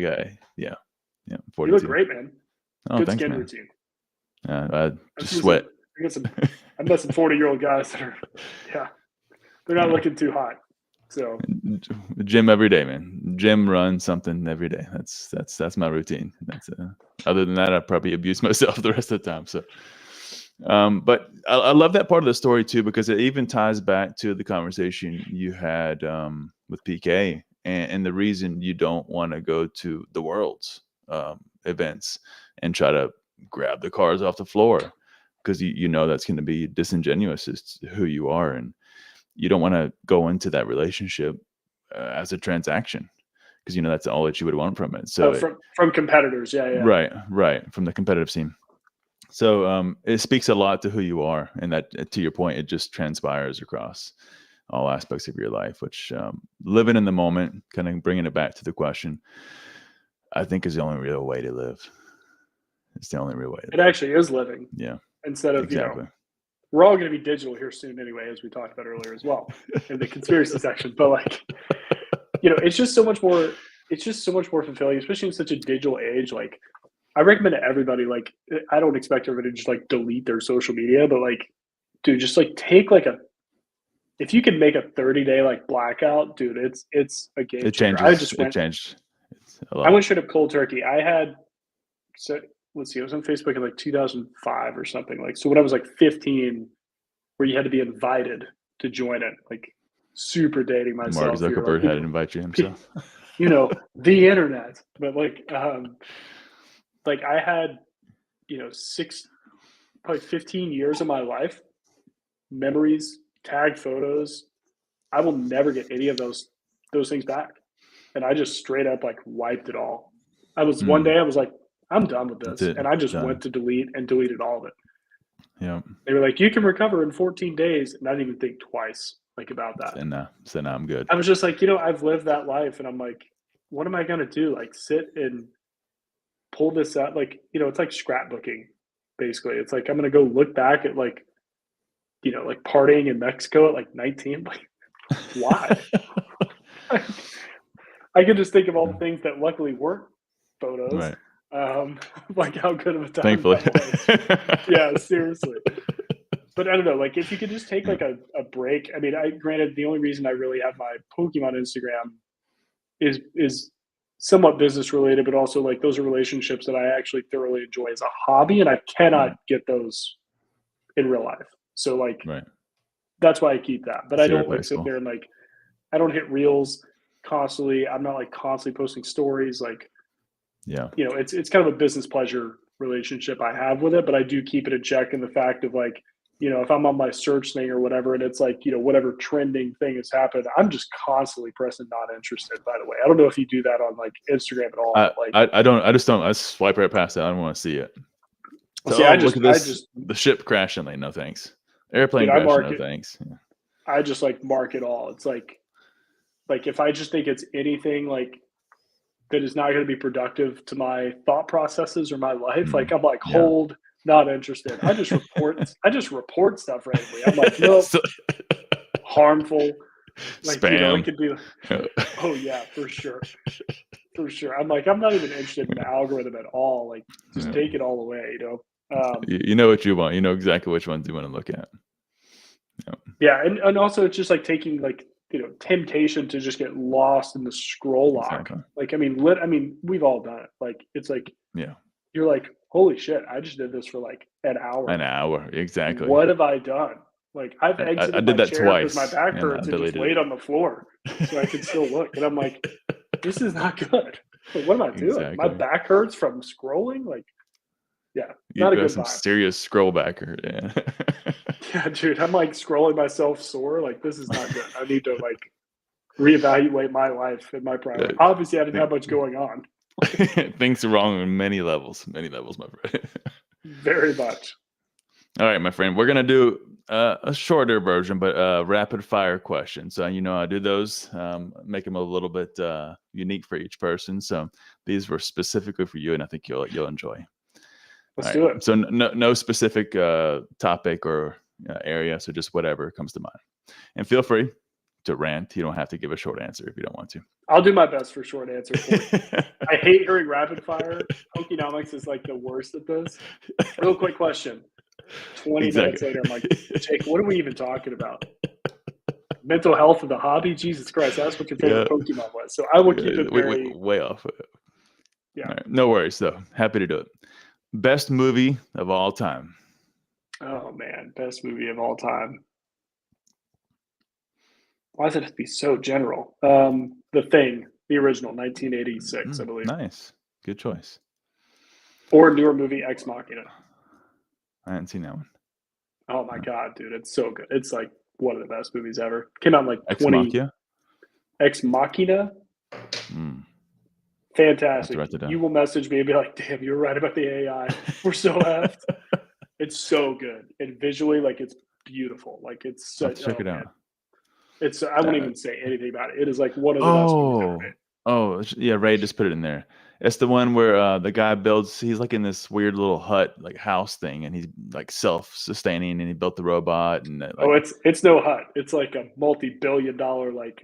Yeah, but he's like in the middle of nowhere, like by himself, and like okay, that was actually really good. And he ends up dying at the end. Yeah, he ends up dying at the end. What? Yeah. Man, spoiler alert, guys. Sorry. Actually, that's not even the main spoiler. The main spoiler is the guy he brings who falls in love with her, and it's like, oh my God. Yeah. Like, way to go, Pete. Now you ruined it. I didn't say anything. Any movie with not a happy ending, I'm sold on. So, but The Thing, 1986, I've watched that. That or Grandma's Boy, I've probably watched the most out of every movie ever made. So, all right.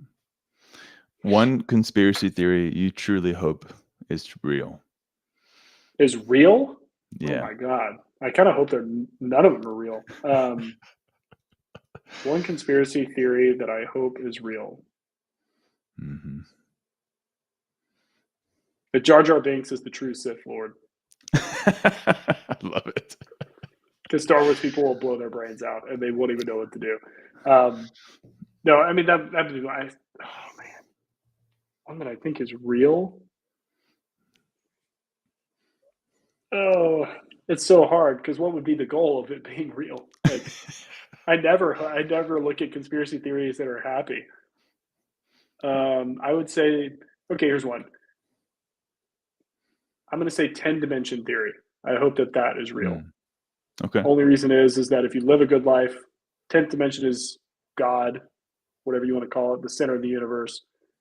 And we are 3-dimensional creatures. Live great, you go to 4th dimension. Live great, you go to 5th dimension. Because I like the idea of, seeing what's out there. Leveling up. Yeah. I like it. Yeah. This one, you'll probably pick up on what I'm putting down here, but best Classic muscle car. 1969 Charger. Charger? Okay. Is that the one that your dad let you drive, right? Yeah. Well, I grew up on 68 Fastback and 22 T-Bucket, but 69 Oh. Charger was like, that's like the best year. Nice. They look amazing. Yeah. They sound awesome. Yeah, that's what I would say. Maybe a Lamborghini Countach. Those are cool. Those are like in the 90s. But muscle, that's not really a muscle car. No. And it's classic. It gotta be classic. And so for me, it was gonna be the 68 Camaro Super Sport. That's the one for me. Those are cool. One. Most memorable time in the hobby. Pokemon hobby.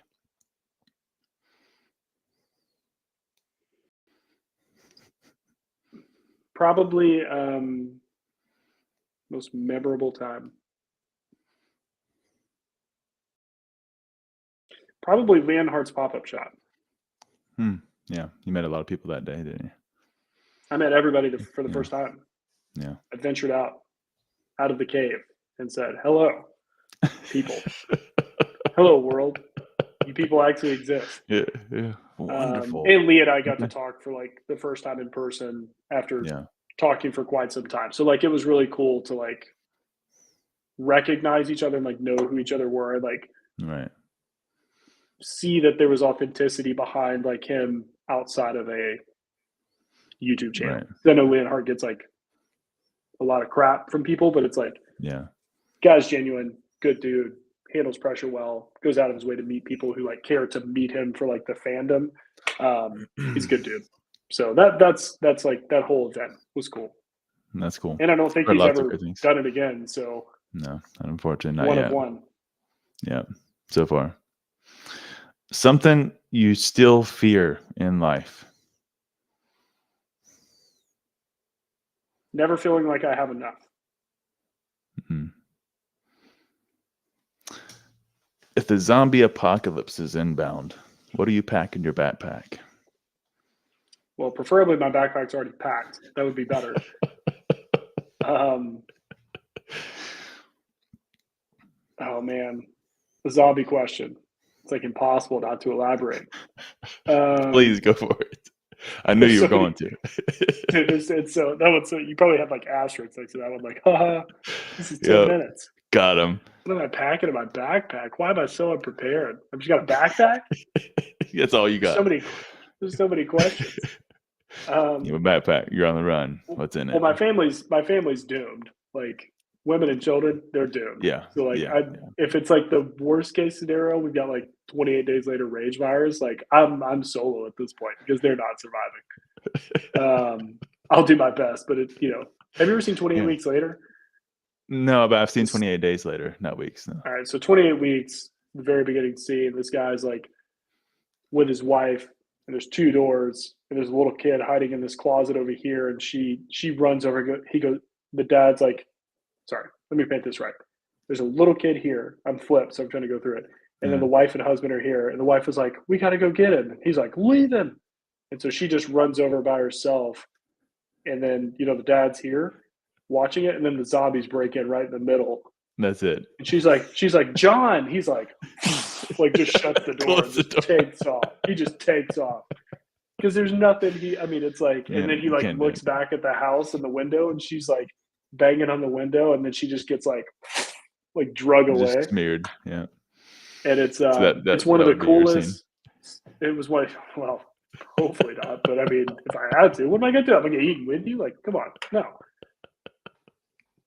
So what would I take with me? Preferably my family if I could, but they're doomed.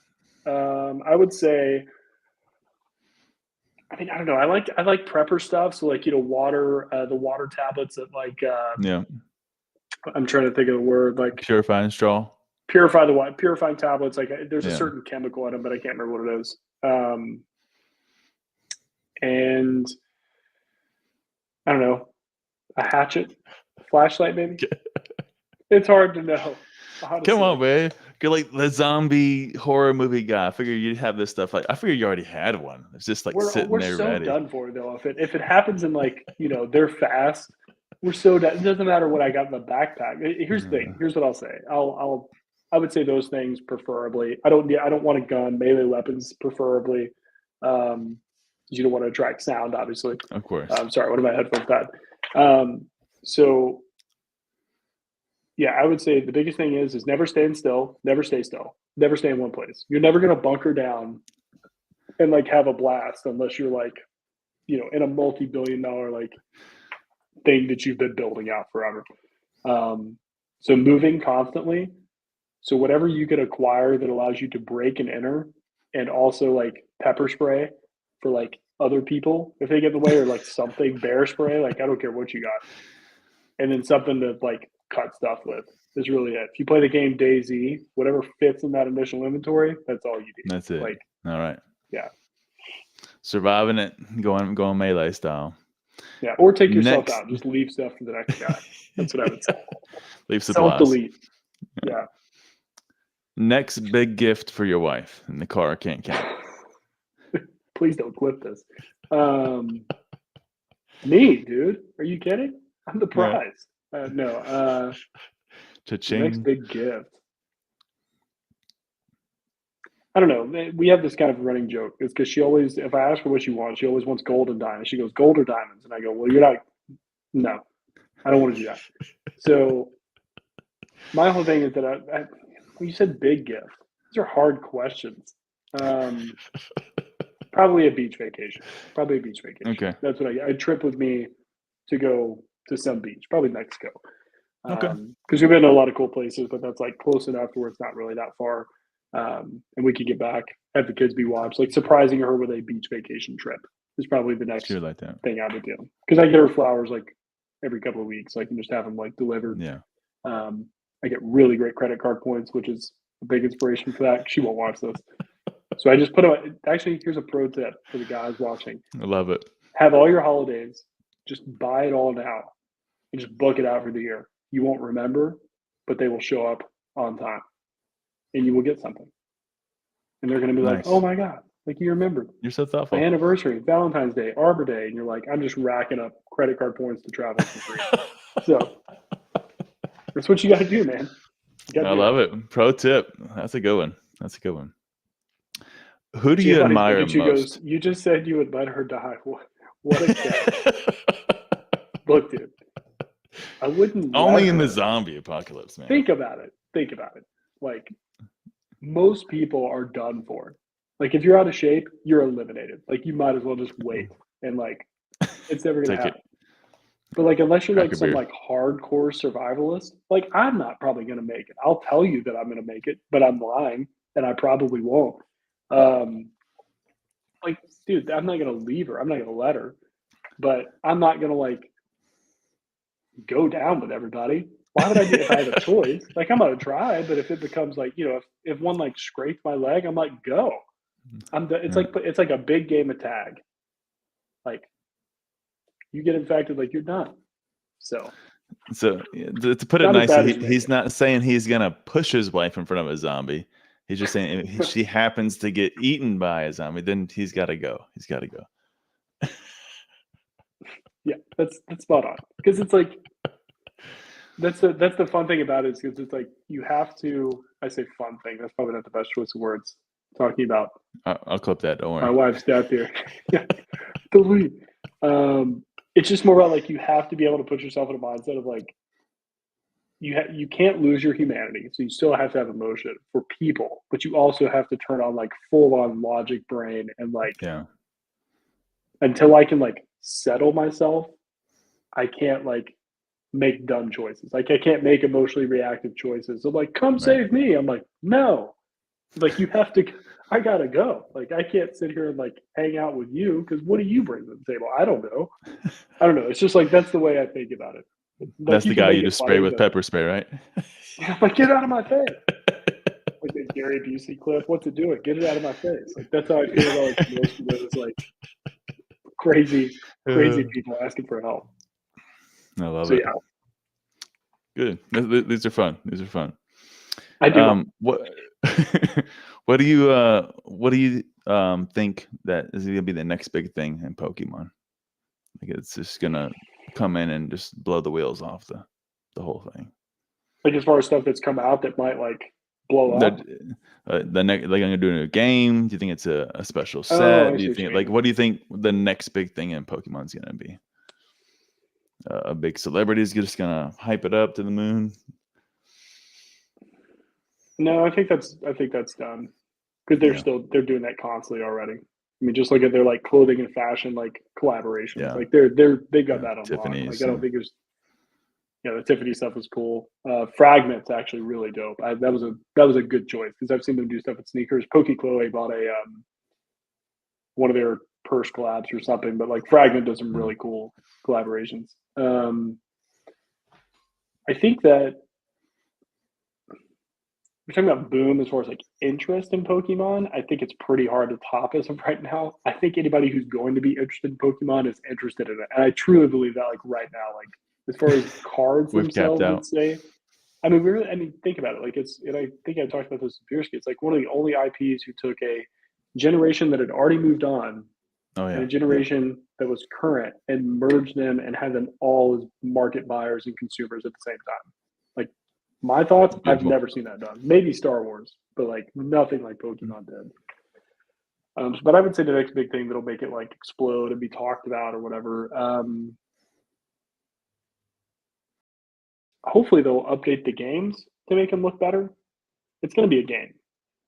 Yeah. I think if they could actually make a true like Pokemon MMO, I think that'll destroy people's lives in the fact that they will be so obsessed with it that they'll never stop playing it. Or it'll probably be,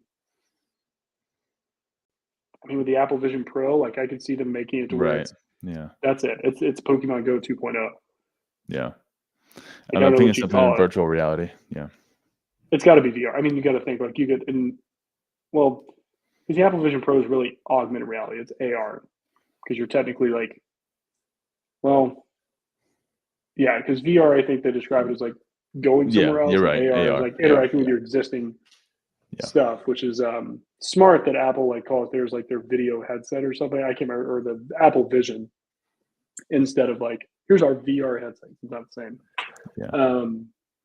But I think if you were able to, create like going outside, like make Pokemon Go and people just wear that. And it's actually like, I've seen like Linus Tech Tips has done reviews on the Apple Vision Pro and like, it's almost there. Like it's almost there. Like you get that like 2 or 3 years and they release a Pokemon game that can actually like run well, dude. We're living in what we imagined in the 90s, like at that point. Right. That'd be awesome. Like you imagine like turning the corner and like a Haunters in a tree. Like what? Like, that would be insane. Where's my Pokeball? Yeah, it's like you just threw your iPhone. Like, ooh, that would be cool too. If they actually sold like the game and it came with one plastic ball and it was reusable for like whatever your inventory was in the game. Like you could actually legit. I mean, they'll never do that because people will be getting hit in the face, but like that'd be super awesome. That'd be cool though. Yeah. That would be fun. That'd be cool. I like that one. All right. You can choose your dream job. What would it be?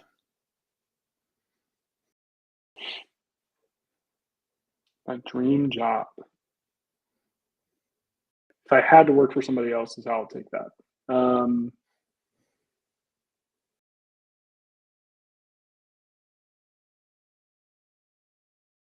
Probably selling islands.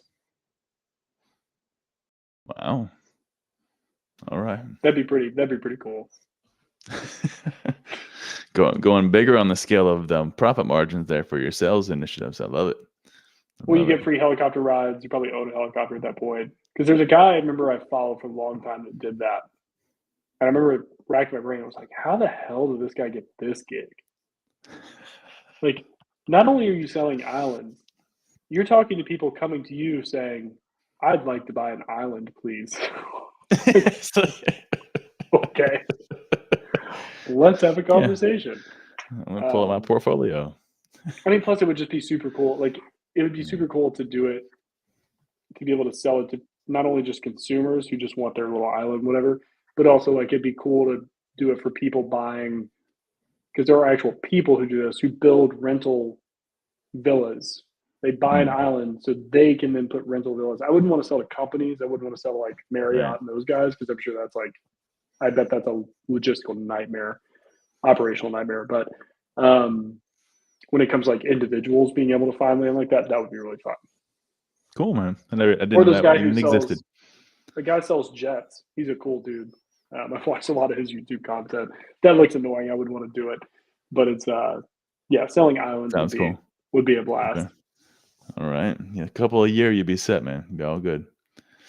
Most rewatched movie or TV series?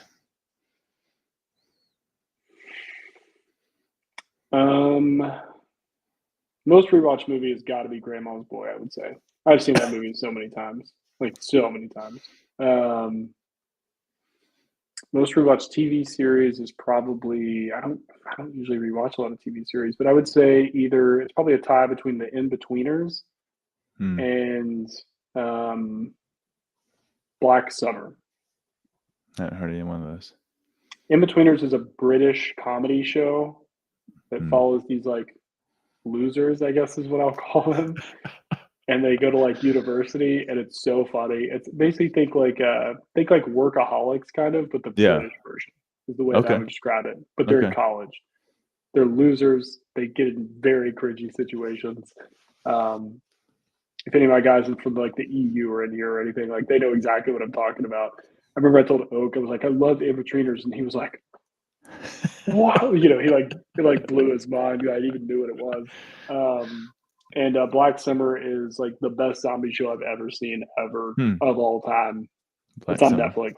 They just canceled it after the second season, which sucks. But it best piece of zombie media TV show or whatever like that I've seen in the last like 15 years. So I'll check it out. Black Summer, nice. Funniest thing your kids have done recently? Oh my god. I'll try to think of one that didn't make me like angry because they love to do stuff and like go, it's funny. And like, I'm like, it's not funny. They're like they think it's hilarious to troll me. I would say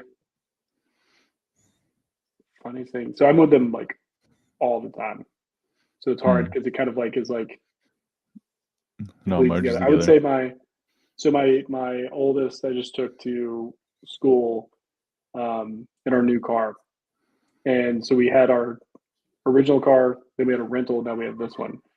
And I was like, when we do pickup, she has to remember like what my car looks like. So I was like, hey, remember, like you get picked up today, you got to remember this car. And she was like, no, I think I'm gonna get in our car's white. She goes, I'm gonna get in the black car.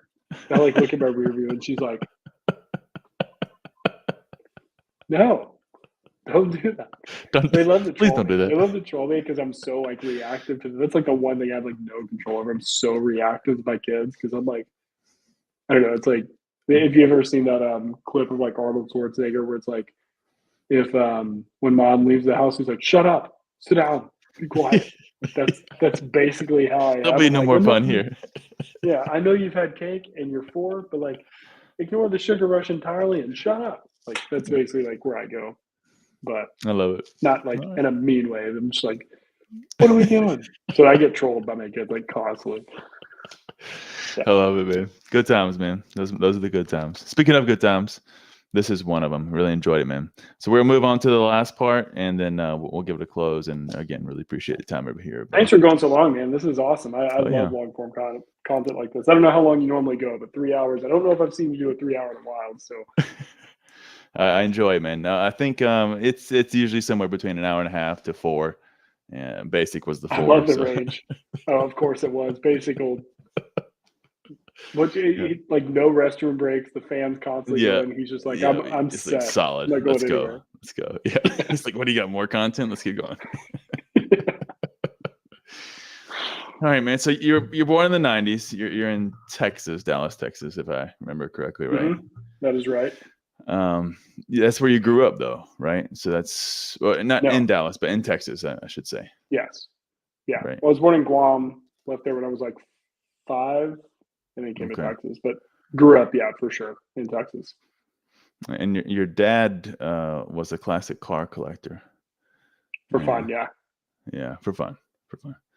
And that's also where you got some of your earlier starts on selling, if I'm not mistaken.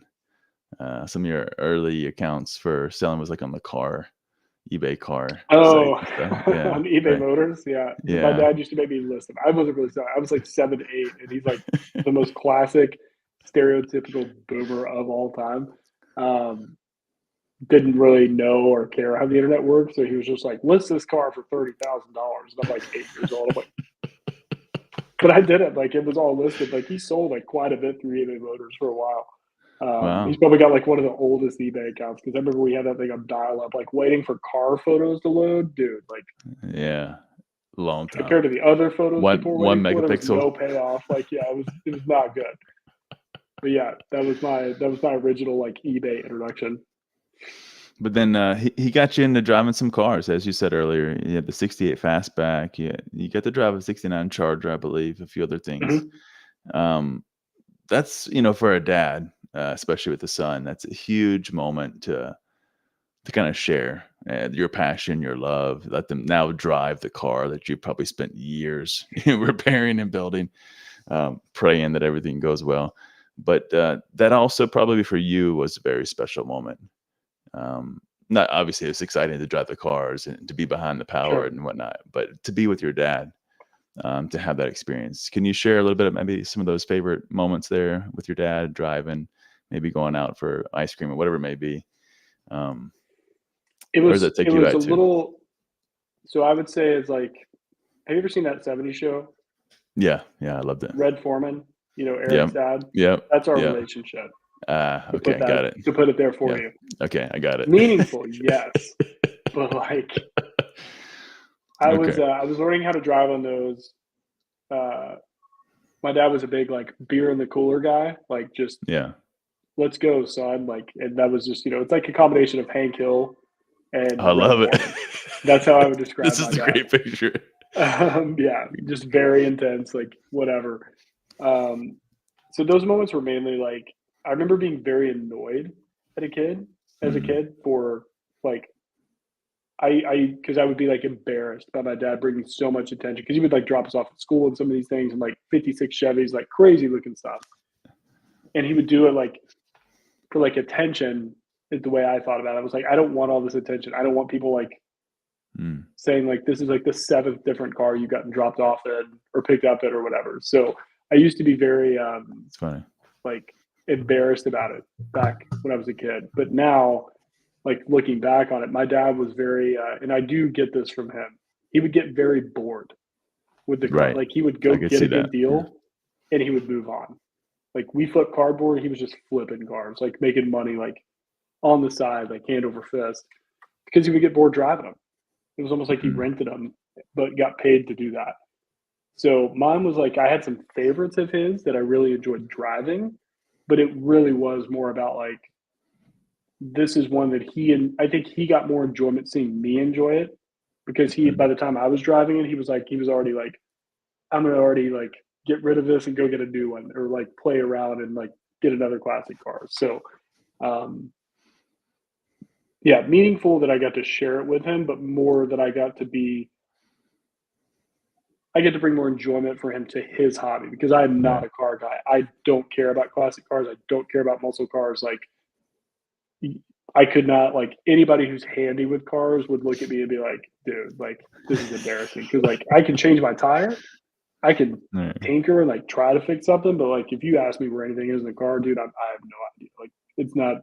It's just never been a passion of mine at all, and I think it's because my dad had so much passion for it that it was like to attempt to. It's almost like kids who like Turned you off. yeah, a little bit like it's how Yeah. kids are given like or like hey, do you want to run your your parents' business over here, they've been doing it for like ever. And they're like, no, Like, that's nah, all I'm they good. like. Yeah, because they want to go do their own thing, right? So I wanted to find my own Exactly. hobbies. I took elements of the way he enjoyed his hobby into the hobbies that I do now. But I'd say that's probably the most fun thing is I saw someone who collected how they collected, and I guess it's not necessarily unfortunate, but I like that I don't get stuck in one thing for too long.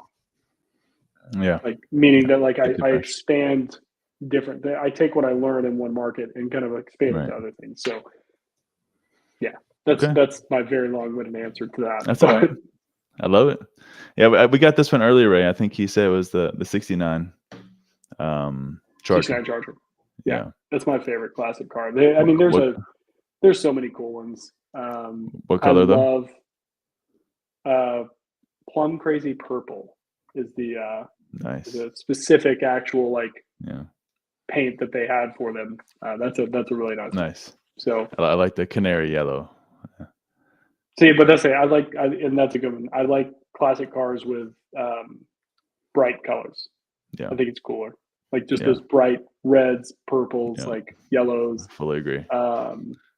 Yeah, but I also like the James Bond. I love the Aston Martin like James Bond cars. They're nice. Like those are so cool. Like those are like goal cars. I'd be like, if I'm cool enough to like roll up at a Daniel Craig, like DB9, like dude. Chef's tempting you here. So if you don't like cars, but what if it plays VHSs? When I was a kid, we had a car that had a TV in it with a VHS player. Actually, no way. It was I don't know what it was. It was some weird like, it was a regular like some kind of SUV car my dad had, but some guy had like installed one where you could put like that's cool tapes in it. How big was the TV in this thing though? Oh, dude, it was like the back of the like headrest 4-inch, thing. right? So like, okay, whatever the back of the headrest thing was, and like you would put it in, and then it would just play to those. Okay. So yeah, wasn't like a big tube TV, taking it like 8 feet. Not that. It was a little past that, I think, maybe. But I think we hooked up our. I'm older than you. I think we might have hooked up our GameCube or something to it one time just to play, like not on the road, but just like, oh, let's see if it works. No audio, but yeah. All right, man. So that took you through, but you made the comment that you started collecting and drinking some bourbon with your stepdad too. So that probably led to obviously a divorce at some point. Did you end up having to move around, and you and your brother stay with your mom? Is that what ended up happening? Sorry, say it again. I didn't follow. Yeah. So you said you were drinking bourbon with your stepdad, so that probably led to a divorce. So did you end up moving around and stay with your mom, and you and your brother stayed? Father-in-law. Father-in-law okay. is who I it's possible I said stepdad, but it's father-in-law who I mainly drank my bourbon and stuff with. So, but yeah, I come from a divorced family, but it was like my brother and I like moved out. I haven't lived with any of my parents since I was 18. Like basically as soon as I could sign an apartment lease, I was like, see ya, like this is gonna be a blast. But I always grew up in the same place, like same house from when I was like 5, probably 6 until I was like 18. So East Texas, Piney Woods, and then after that I was just like moving wherever I wanted at that point. It's out. You're fully out. No, Retro, I'm actually sick, so my voice just, who gave this man gummies? Yeah, I feel like if he sounded like this all the time, I'd be like, who gave me gummies? Because now he's talking in slow motion. It's like if you've ever seen that, I forget what it is. It's the opposite of helium that they put in balloons, and you. Oh yeah. Whenever you get makes your voice like insanely super deep. I used helium balloons with like all the kids we had our baby shower this last weekend, and all my nephews and nieces and stuff, and they had never seen anybody do helium. So I was like doing it. They were just dying, and they were talking about. I was like, I still wish I had the deep one here instead, so I could just be like, "Sup," like or whatever. I love it, man. Yeah, my son heard me this morning. He goes, "Dad, what's wrong with your voice?" I said, "I don't know, but I'm getting sick. I'm not feeling too great." He's like, "Hey, you sound." I don't know, Dad, but I think I might be the man of the house from now on. Something happened, son. Something happened. Take a back seat.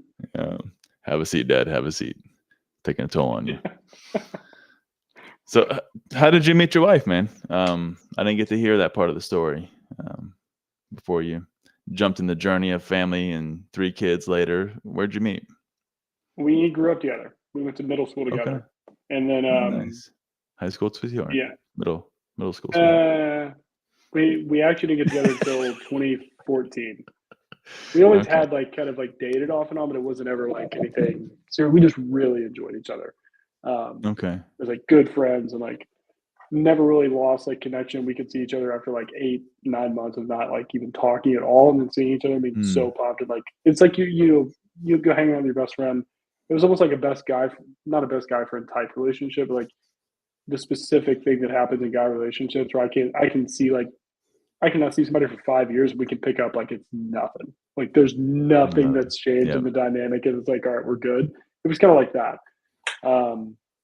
But then she went to finish her PhD in the same town I was working and living in. And I remember telling it was my friend or my brother, one of the two. I was like, I'm gonna marry this girl, and we had never like officially like dated or anything. And then like 4 years later, like we were married and have our first kid.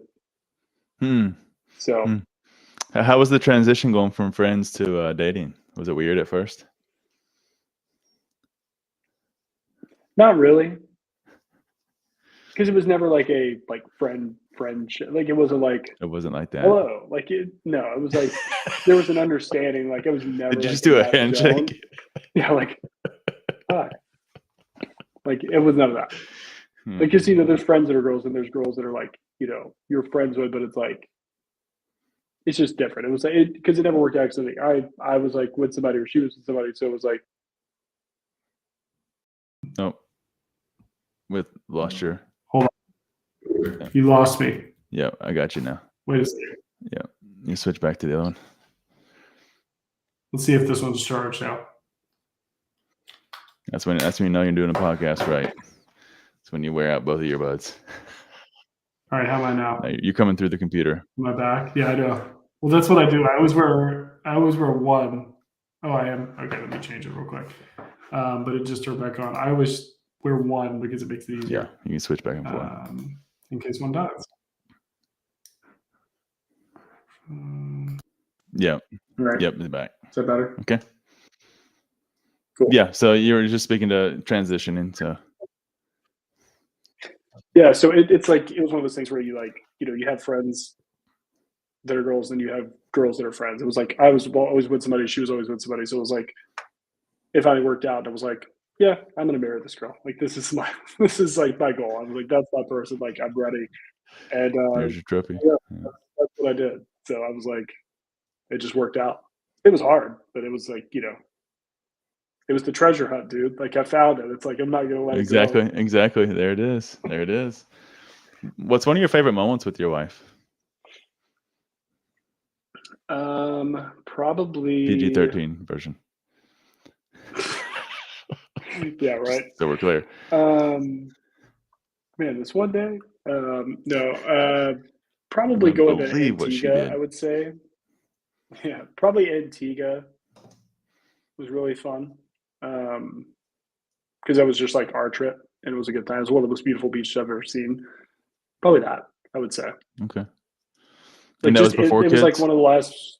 Yes, it was the last big vacation we went on. It's like the last time I went on a vacation and just drank and went to sleep and ate food. Like I don't even remember what that's like, man.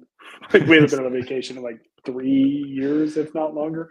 That's what happens when you have kids. Exactly. It's like like every we 10 could, years. but it's like once you have kids, it's like vacations are not vacations anymore. They're very different because it's like you're just taking all of your life stresses and you're moving them to a place you're not normally at, which makes them harder. Without all the stuff you need, exactly. Yeah, well, we pack it so it's harder to travel, and then it's like you get there and it's like you don't want to stay too long, and hotels are brutal because it's like if one cries, like you're that person. Yeah. So we almost always Airbnb, but I don't know. We try to go to like Austin and stuff because it's only like 4 or 5 hours away. That's like my go-to because I like to like go get a place. There's a river down there that I can go and hang out with. Ton of hiking, ton of outdoor stuff, great food. So that's usually that's probably the next spot we'll end up going as like a family. But nice.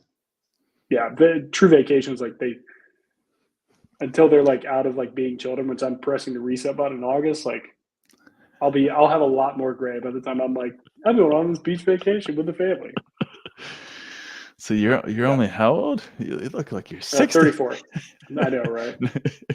By the time you have the third one. By the time I'm there, they're like, man, how long has this guy been in cardboard? He was definitely an OG Magic collector, like for sure. This guy's got alpha decks from his childhood, without a doubt. I'm like, no, I promise. No.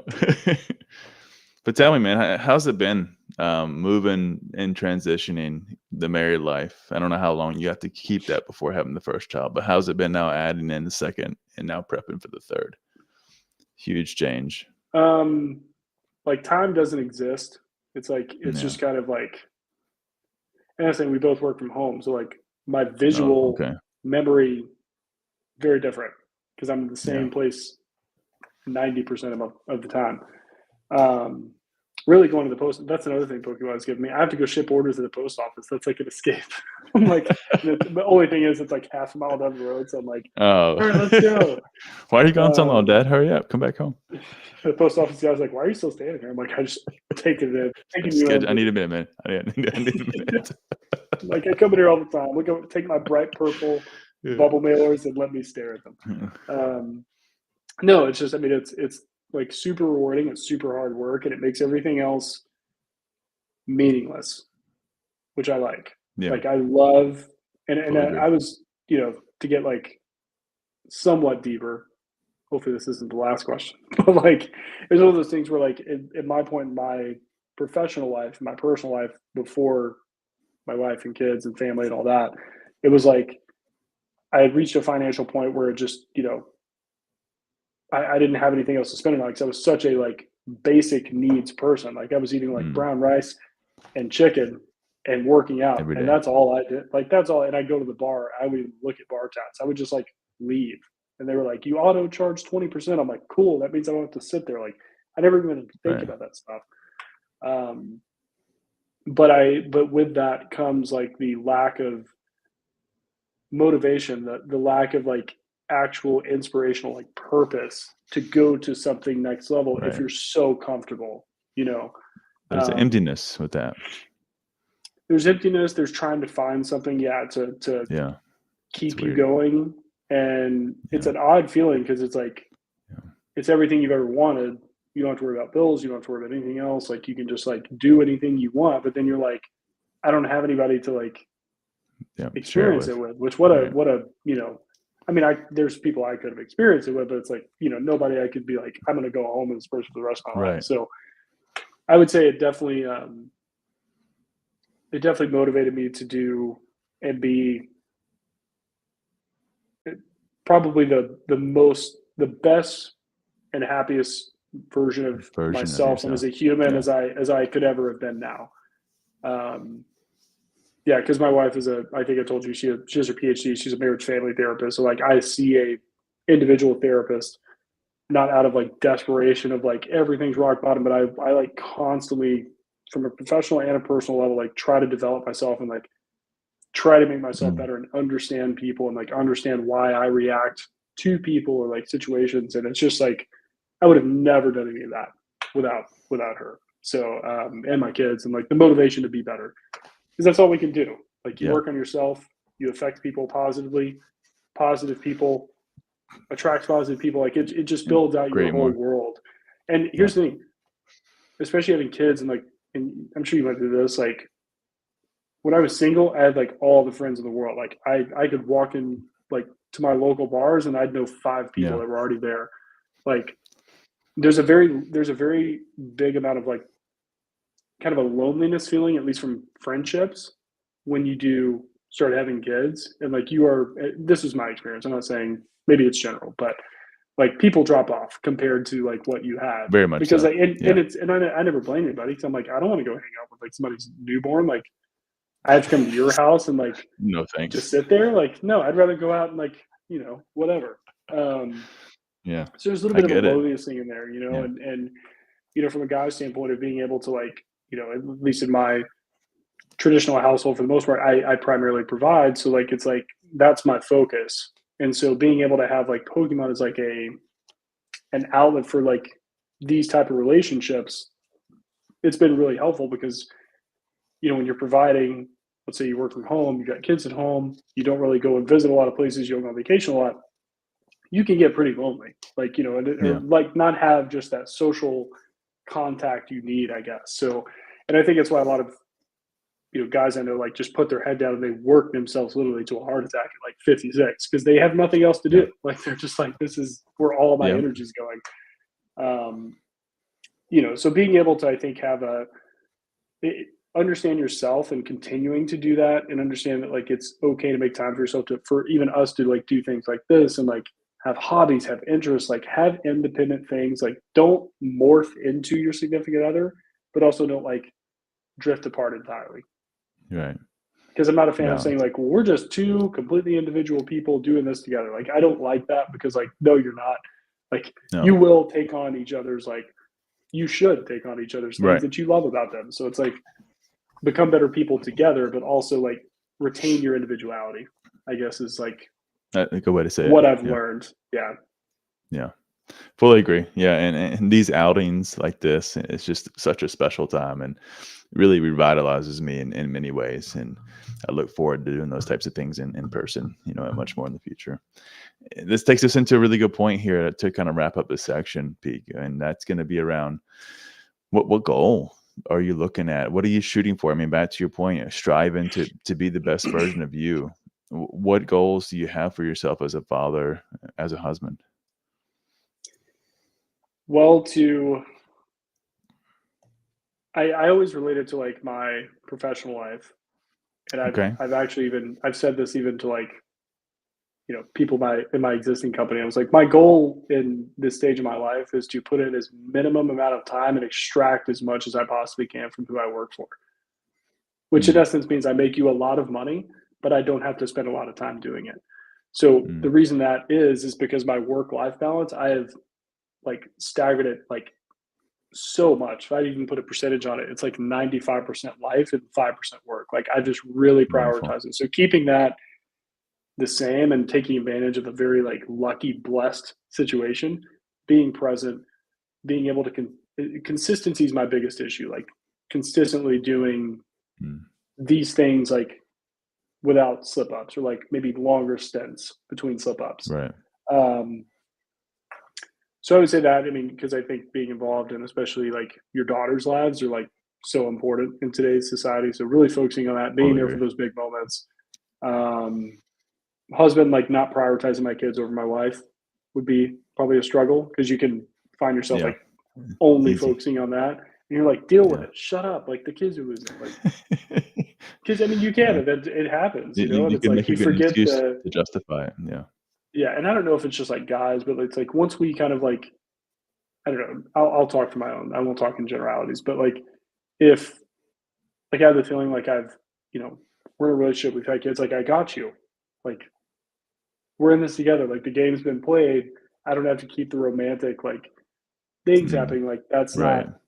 You can't do that. By the way, like guys, like you can't. Like you may feel that way, and if they reciprocated, you'd be okay with it. You're like, you're right. What are we doing? Like it's cool. We're done. We can stop like having to put in the effort. You can't, dude. It's such a daily like. Maybe I mean my wife says daily because I think that's what she's shooting for, but not daily for me. But like you know, at least a couple times a week, I'm like I need to make sure I go out of my way to like you know write a note or buy some flowers or like you know just something like buy her some wine or get her Chick-fil-A or just be like hey. Here's your sandwich you didn't Little ask for. ways to show you love her. Something. Yeah. Just do what like you'd want someone to do for you, but not in the generic way. Like do little stuff like that if somebody did for you, you'd be like, dude, yes. Like say like imagine you're like single, you've been out drinking with your buddies, you wake up, you're hungover, you're at your buddy's house. It sucks. You don't know where he is. He's asleep. And all of a sudden he walks in and he's like, I just got you this massive burger. He's huge. And this is right when you wake up. Massive burger. Here's a bunch of fries. Here's a beer, a water, a Coke, whatever you got, whatever your preference. By the way, here's the keys. Go back to sleep when you're done. Right. How pumped would you be? You'd be like, I love this. Love you, man. And I will always be there for this guy. Yeah. That's how women Exactly. feel. You like give them chocolate randomly. Like that's the thing. It's like these little things inspire so much huge emotion. So continuing to do that for like hopefully the rest of my life would be the goal. Probably not going to happen, but I would love to like beat statistics if I can. You know, when it comes to that. So those are the goals I would say for me. And I'll, if you'll allow me, add to that just a little bit. And Yeah, just remember that you have to do it in the way that they receive love. That took a long time for us to learn. And you know, I did things in the way that I thought she liked to be loved or to show love, but it's not how she interpreted it. Even though it was still a nice gesture, it was still something good and it had good intentions, but it didn't fulfill her. So make sure you understand your partner's way of feeling that love, and that it The really goes love a long language, way. man. That's Yeah, true. man. Mine good was stuff. pretty simple. Flowers, gold, diamond. She's like classic, stereotypical. She's like, I don't care. Check. I love it. She's like, any woman who says she doesn't like this stuff is lying. Like, I love it. And I'm like, okay. I was like, all right, well, as long as you know Flowers what it you is. want, you know. But she's like, what do you want me to get you? I'm like, just don't make me pay for stuff. Like, you know, I think it was Daniel Tosh told that joke. It's like, he was like, what his dad's favorite Father's Day gift was a or no, maybe that was Louis C.K. or so. It was a really famous comedian. But basically somebody he was like acting out. His kids had made him this like coffee mug, just made it at school, and it was all, you know, whatever, wavy and like messed up. Right. And they were like, for some reason, no matter everything that we used to always buy my dad for his for Father's Day, like that was his favorite thing. So like when he was older, I asked him, I was like, why is it always that you kept and you love it? And he's like, he like grabs it. He goes, it's the only effing thing I didn't have to buy. Like, because he was buying his own gifts. So he was like, that's why it was his favorite. This is it. They're like, we got you something, but it was like him buying it basically because they would just take his card. So that's always like made me laugh whenever I get asked about it. I'm like, I just want this, and I'll hold like, you know, a plastic cup we took from a restaurant. It's like, this is it. This is all I need. Like, don't buy me anything. If I want it, I buy it myself. You know. That's true. That's true. Yeah, most of the things we like as adults, we do tend to get for ourselves. It's like, no, I'm good. Well, I've made my hobbies the stuff I like, so it's like exactly. I like shoes. Yeah. I like cards. I like computer stuff, but like that's the only thing I buy like once every couple of years. But yeah. Well, my man, we'll bring it to a smooth close here, right after about 3 hours and 12 minutes. Perfect timing. Rocking it. Okay. Yeah, good one. So many of us, you know, move through the day in a mundane kind of manner, doing the same thing, never questioning, you know, why the fire is missing from our lives. And we kind of just touched on that a little bit, which is ironic. But you seem to strike a really good balance and keep that spice of life, chasing the treasure, as we've called it so far. What advice do you give someone to kind of open their mind and their eyes to kind of keep that in the forefront and not run the rat race?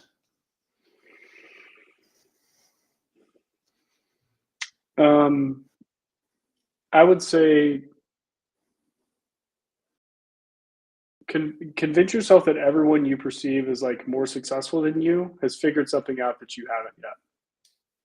It's not the same rules. There's not just this linear, here's what you do. There's so many lanes to be able to like be creative. Like the days of like doing something professionally to be successful for the rest of your life don't exist anymore.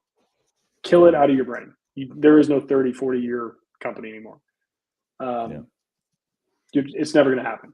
So sorry, blame the boomers, get angry, get it out of your system. It's dead. It's done. There's no point in worrying about it. Learn from every single person you possibly can. Try to surround yourself with people who are equally as motivated or highly successful at a place or at one of the stepping stone places you want to be in the future. And never say like, that's where I want to be, because you're already selling yourself short. I love that. Because you need to, you know, I mean, granted, if you're pointing at Bezos, whatever, but like, that's cheating. Right. I'm just kidding. Yeah, but that's only financial. But like, no, I'm like, you know, if you're looking at people in your life, I promise you that, and I guess I'm just talking like, I'm talking the financial side of it. I'm a big proponent of like money does buy happiness because it buys time, and rich people trade money for time and poor people trade time for money. So I'd much rather be on the former side. And Daniel Tosh has a good joke that says, have you ever tried to frown on a jet ski? And I'm like, dude, I love that. It's so great. He's like, try it. You can't. But like basically being able to understand that like money, like making $20,000 a year and jumping to like say $100,000 a year, for example, is so incredibly insane that that's probably more of a dopamine hit than somebody who makes like, you know, $300,000 a year and hits $1 million. Like that is such an insane jump. So just know that money is just Right. numbers. Like it feels like big amounts when you, and I'm sure that, you know, people, especially like who are kind of going paycheck to paycheck in this country, like, which is normal. And even in our hobby now, they hear like these guys like dropping like 70K on a car. They're like, even like $4,000. They're like, that's like 3 of my rent or like my entire rent on a Pokemon card. Like, just know it's just numbers. And it's something that those people usually are just as worried about money as you are, even though they make more. So understand that everybody's all like Yeah. Bill Burr had a really good phrase. I obviously listen to a lot of comedians, but there's like nuggets truth in here. He's like, we're all eating a shit sandwich. I would just rather mine have more bread. And he's talking about money and like things. And I'm like, dude, spot on. Like that's so That's true. awesome. And it's like there's always problems. You're always going to deal with personal stuff, but like just understand, be creative, look for opportunity. If things aren't going your way, like be different. It is okay to change yourself and your behaviors in order to adapt to society and cultures that foster like success. This like be real, be yourself constantly. No, don't do that. I am not the same here as I am like professionally. I'm not professionally as I am like here. Like it's okay to like be versions of yourself in applicable situations. So like just trying to be your truest self, but also like understand that you got to play the game. You just like there's no exiting out and blaming everybody else for your problems. Like you can figure it out. I promise. So Love just it. know you can always do Solid. better. Adapt, says iPhone Fire. Yeah. Yeah, no, Love it. he's right. He's right. All right, my man. One day, as you know, we're all going to leave this hobby. And when we do, what legacy do you hope you leave behind, Peek? What sort of legacy do I leave behind?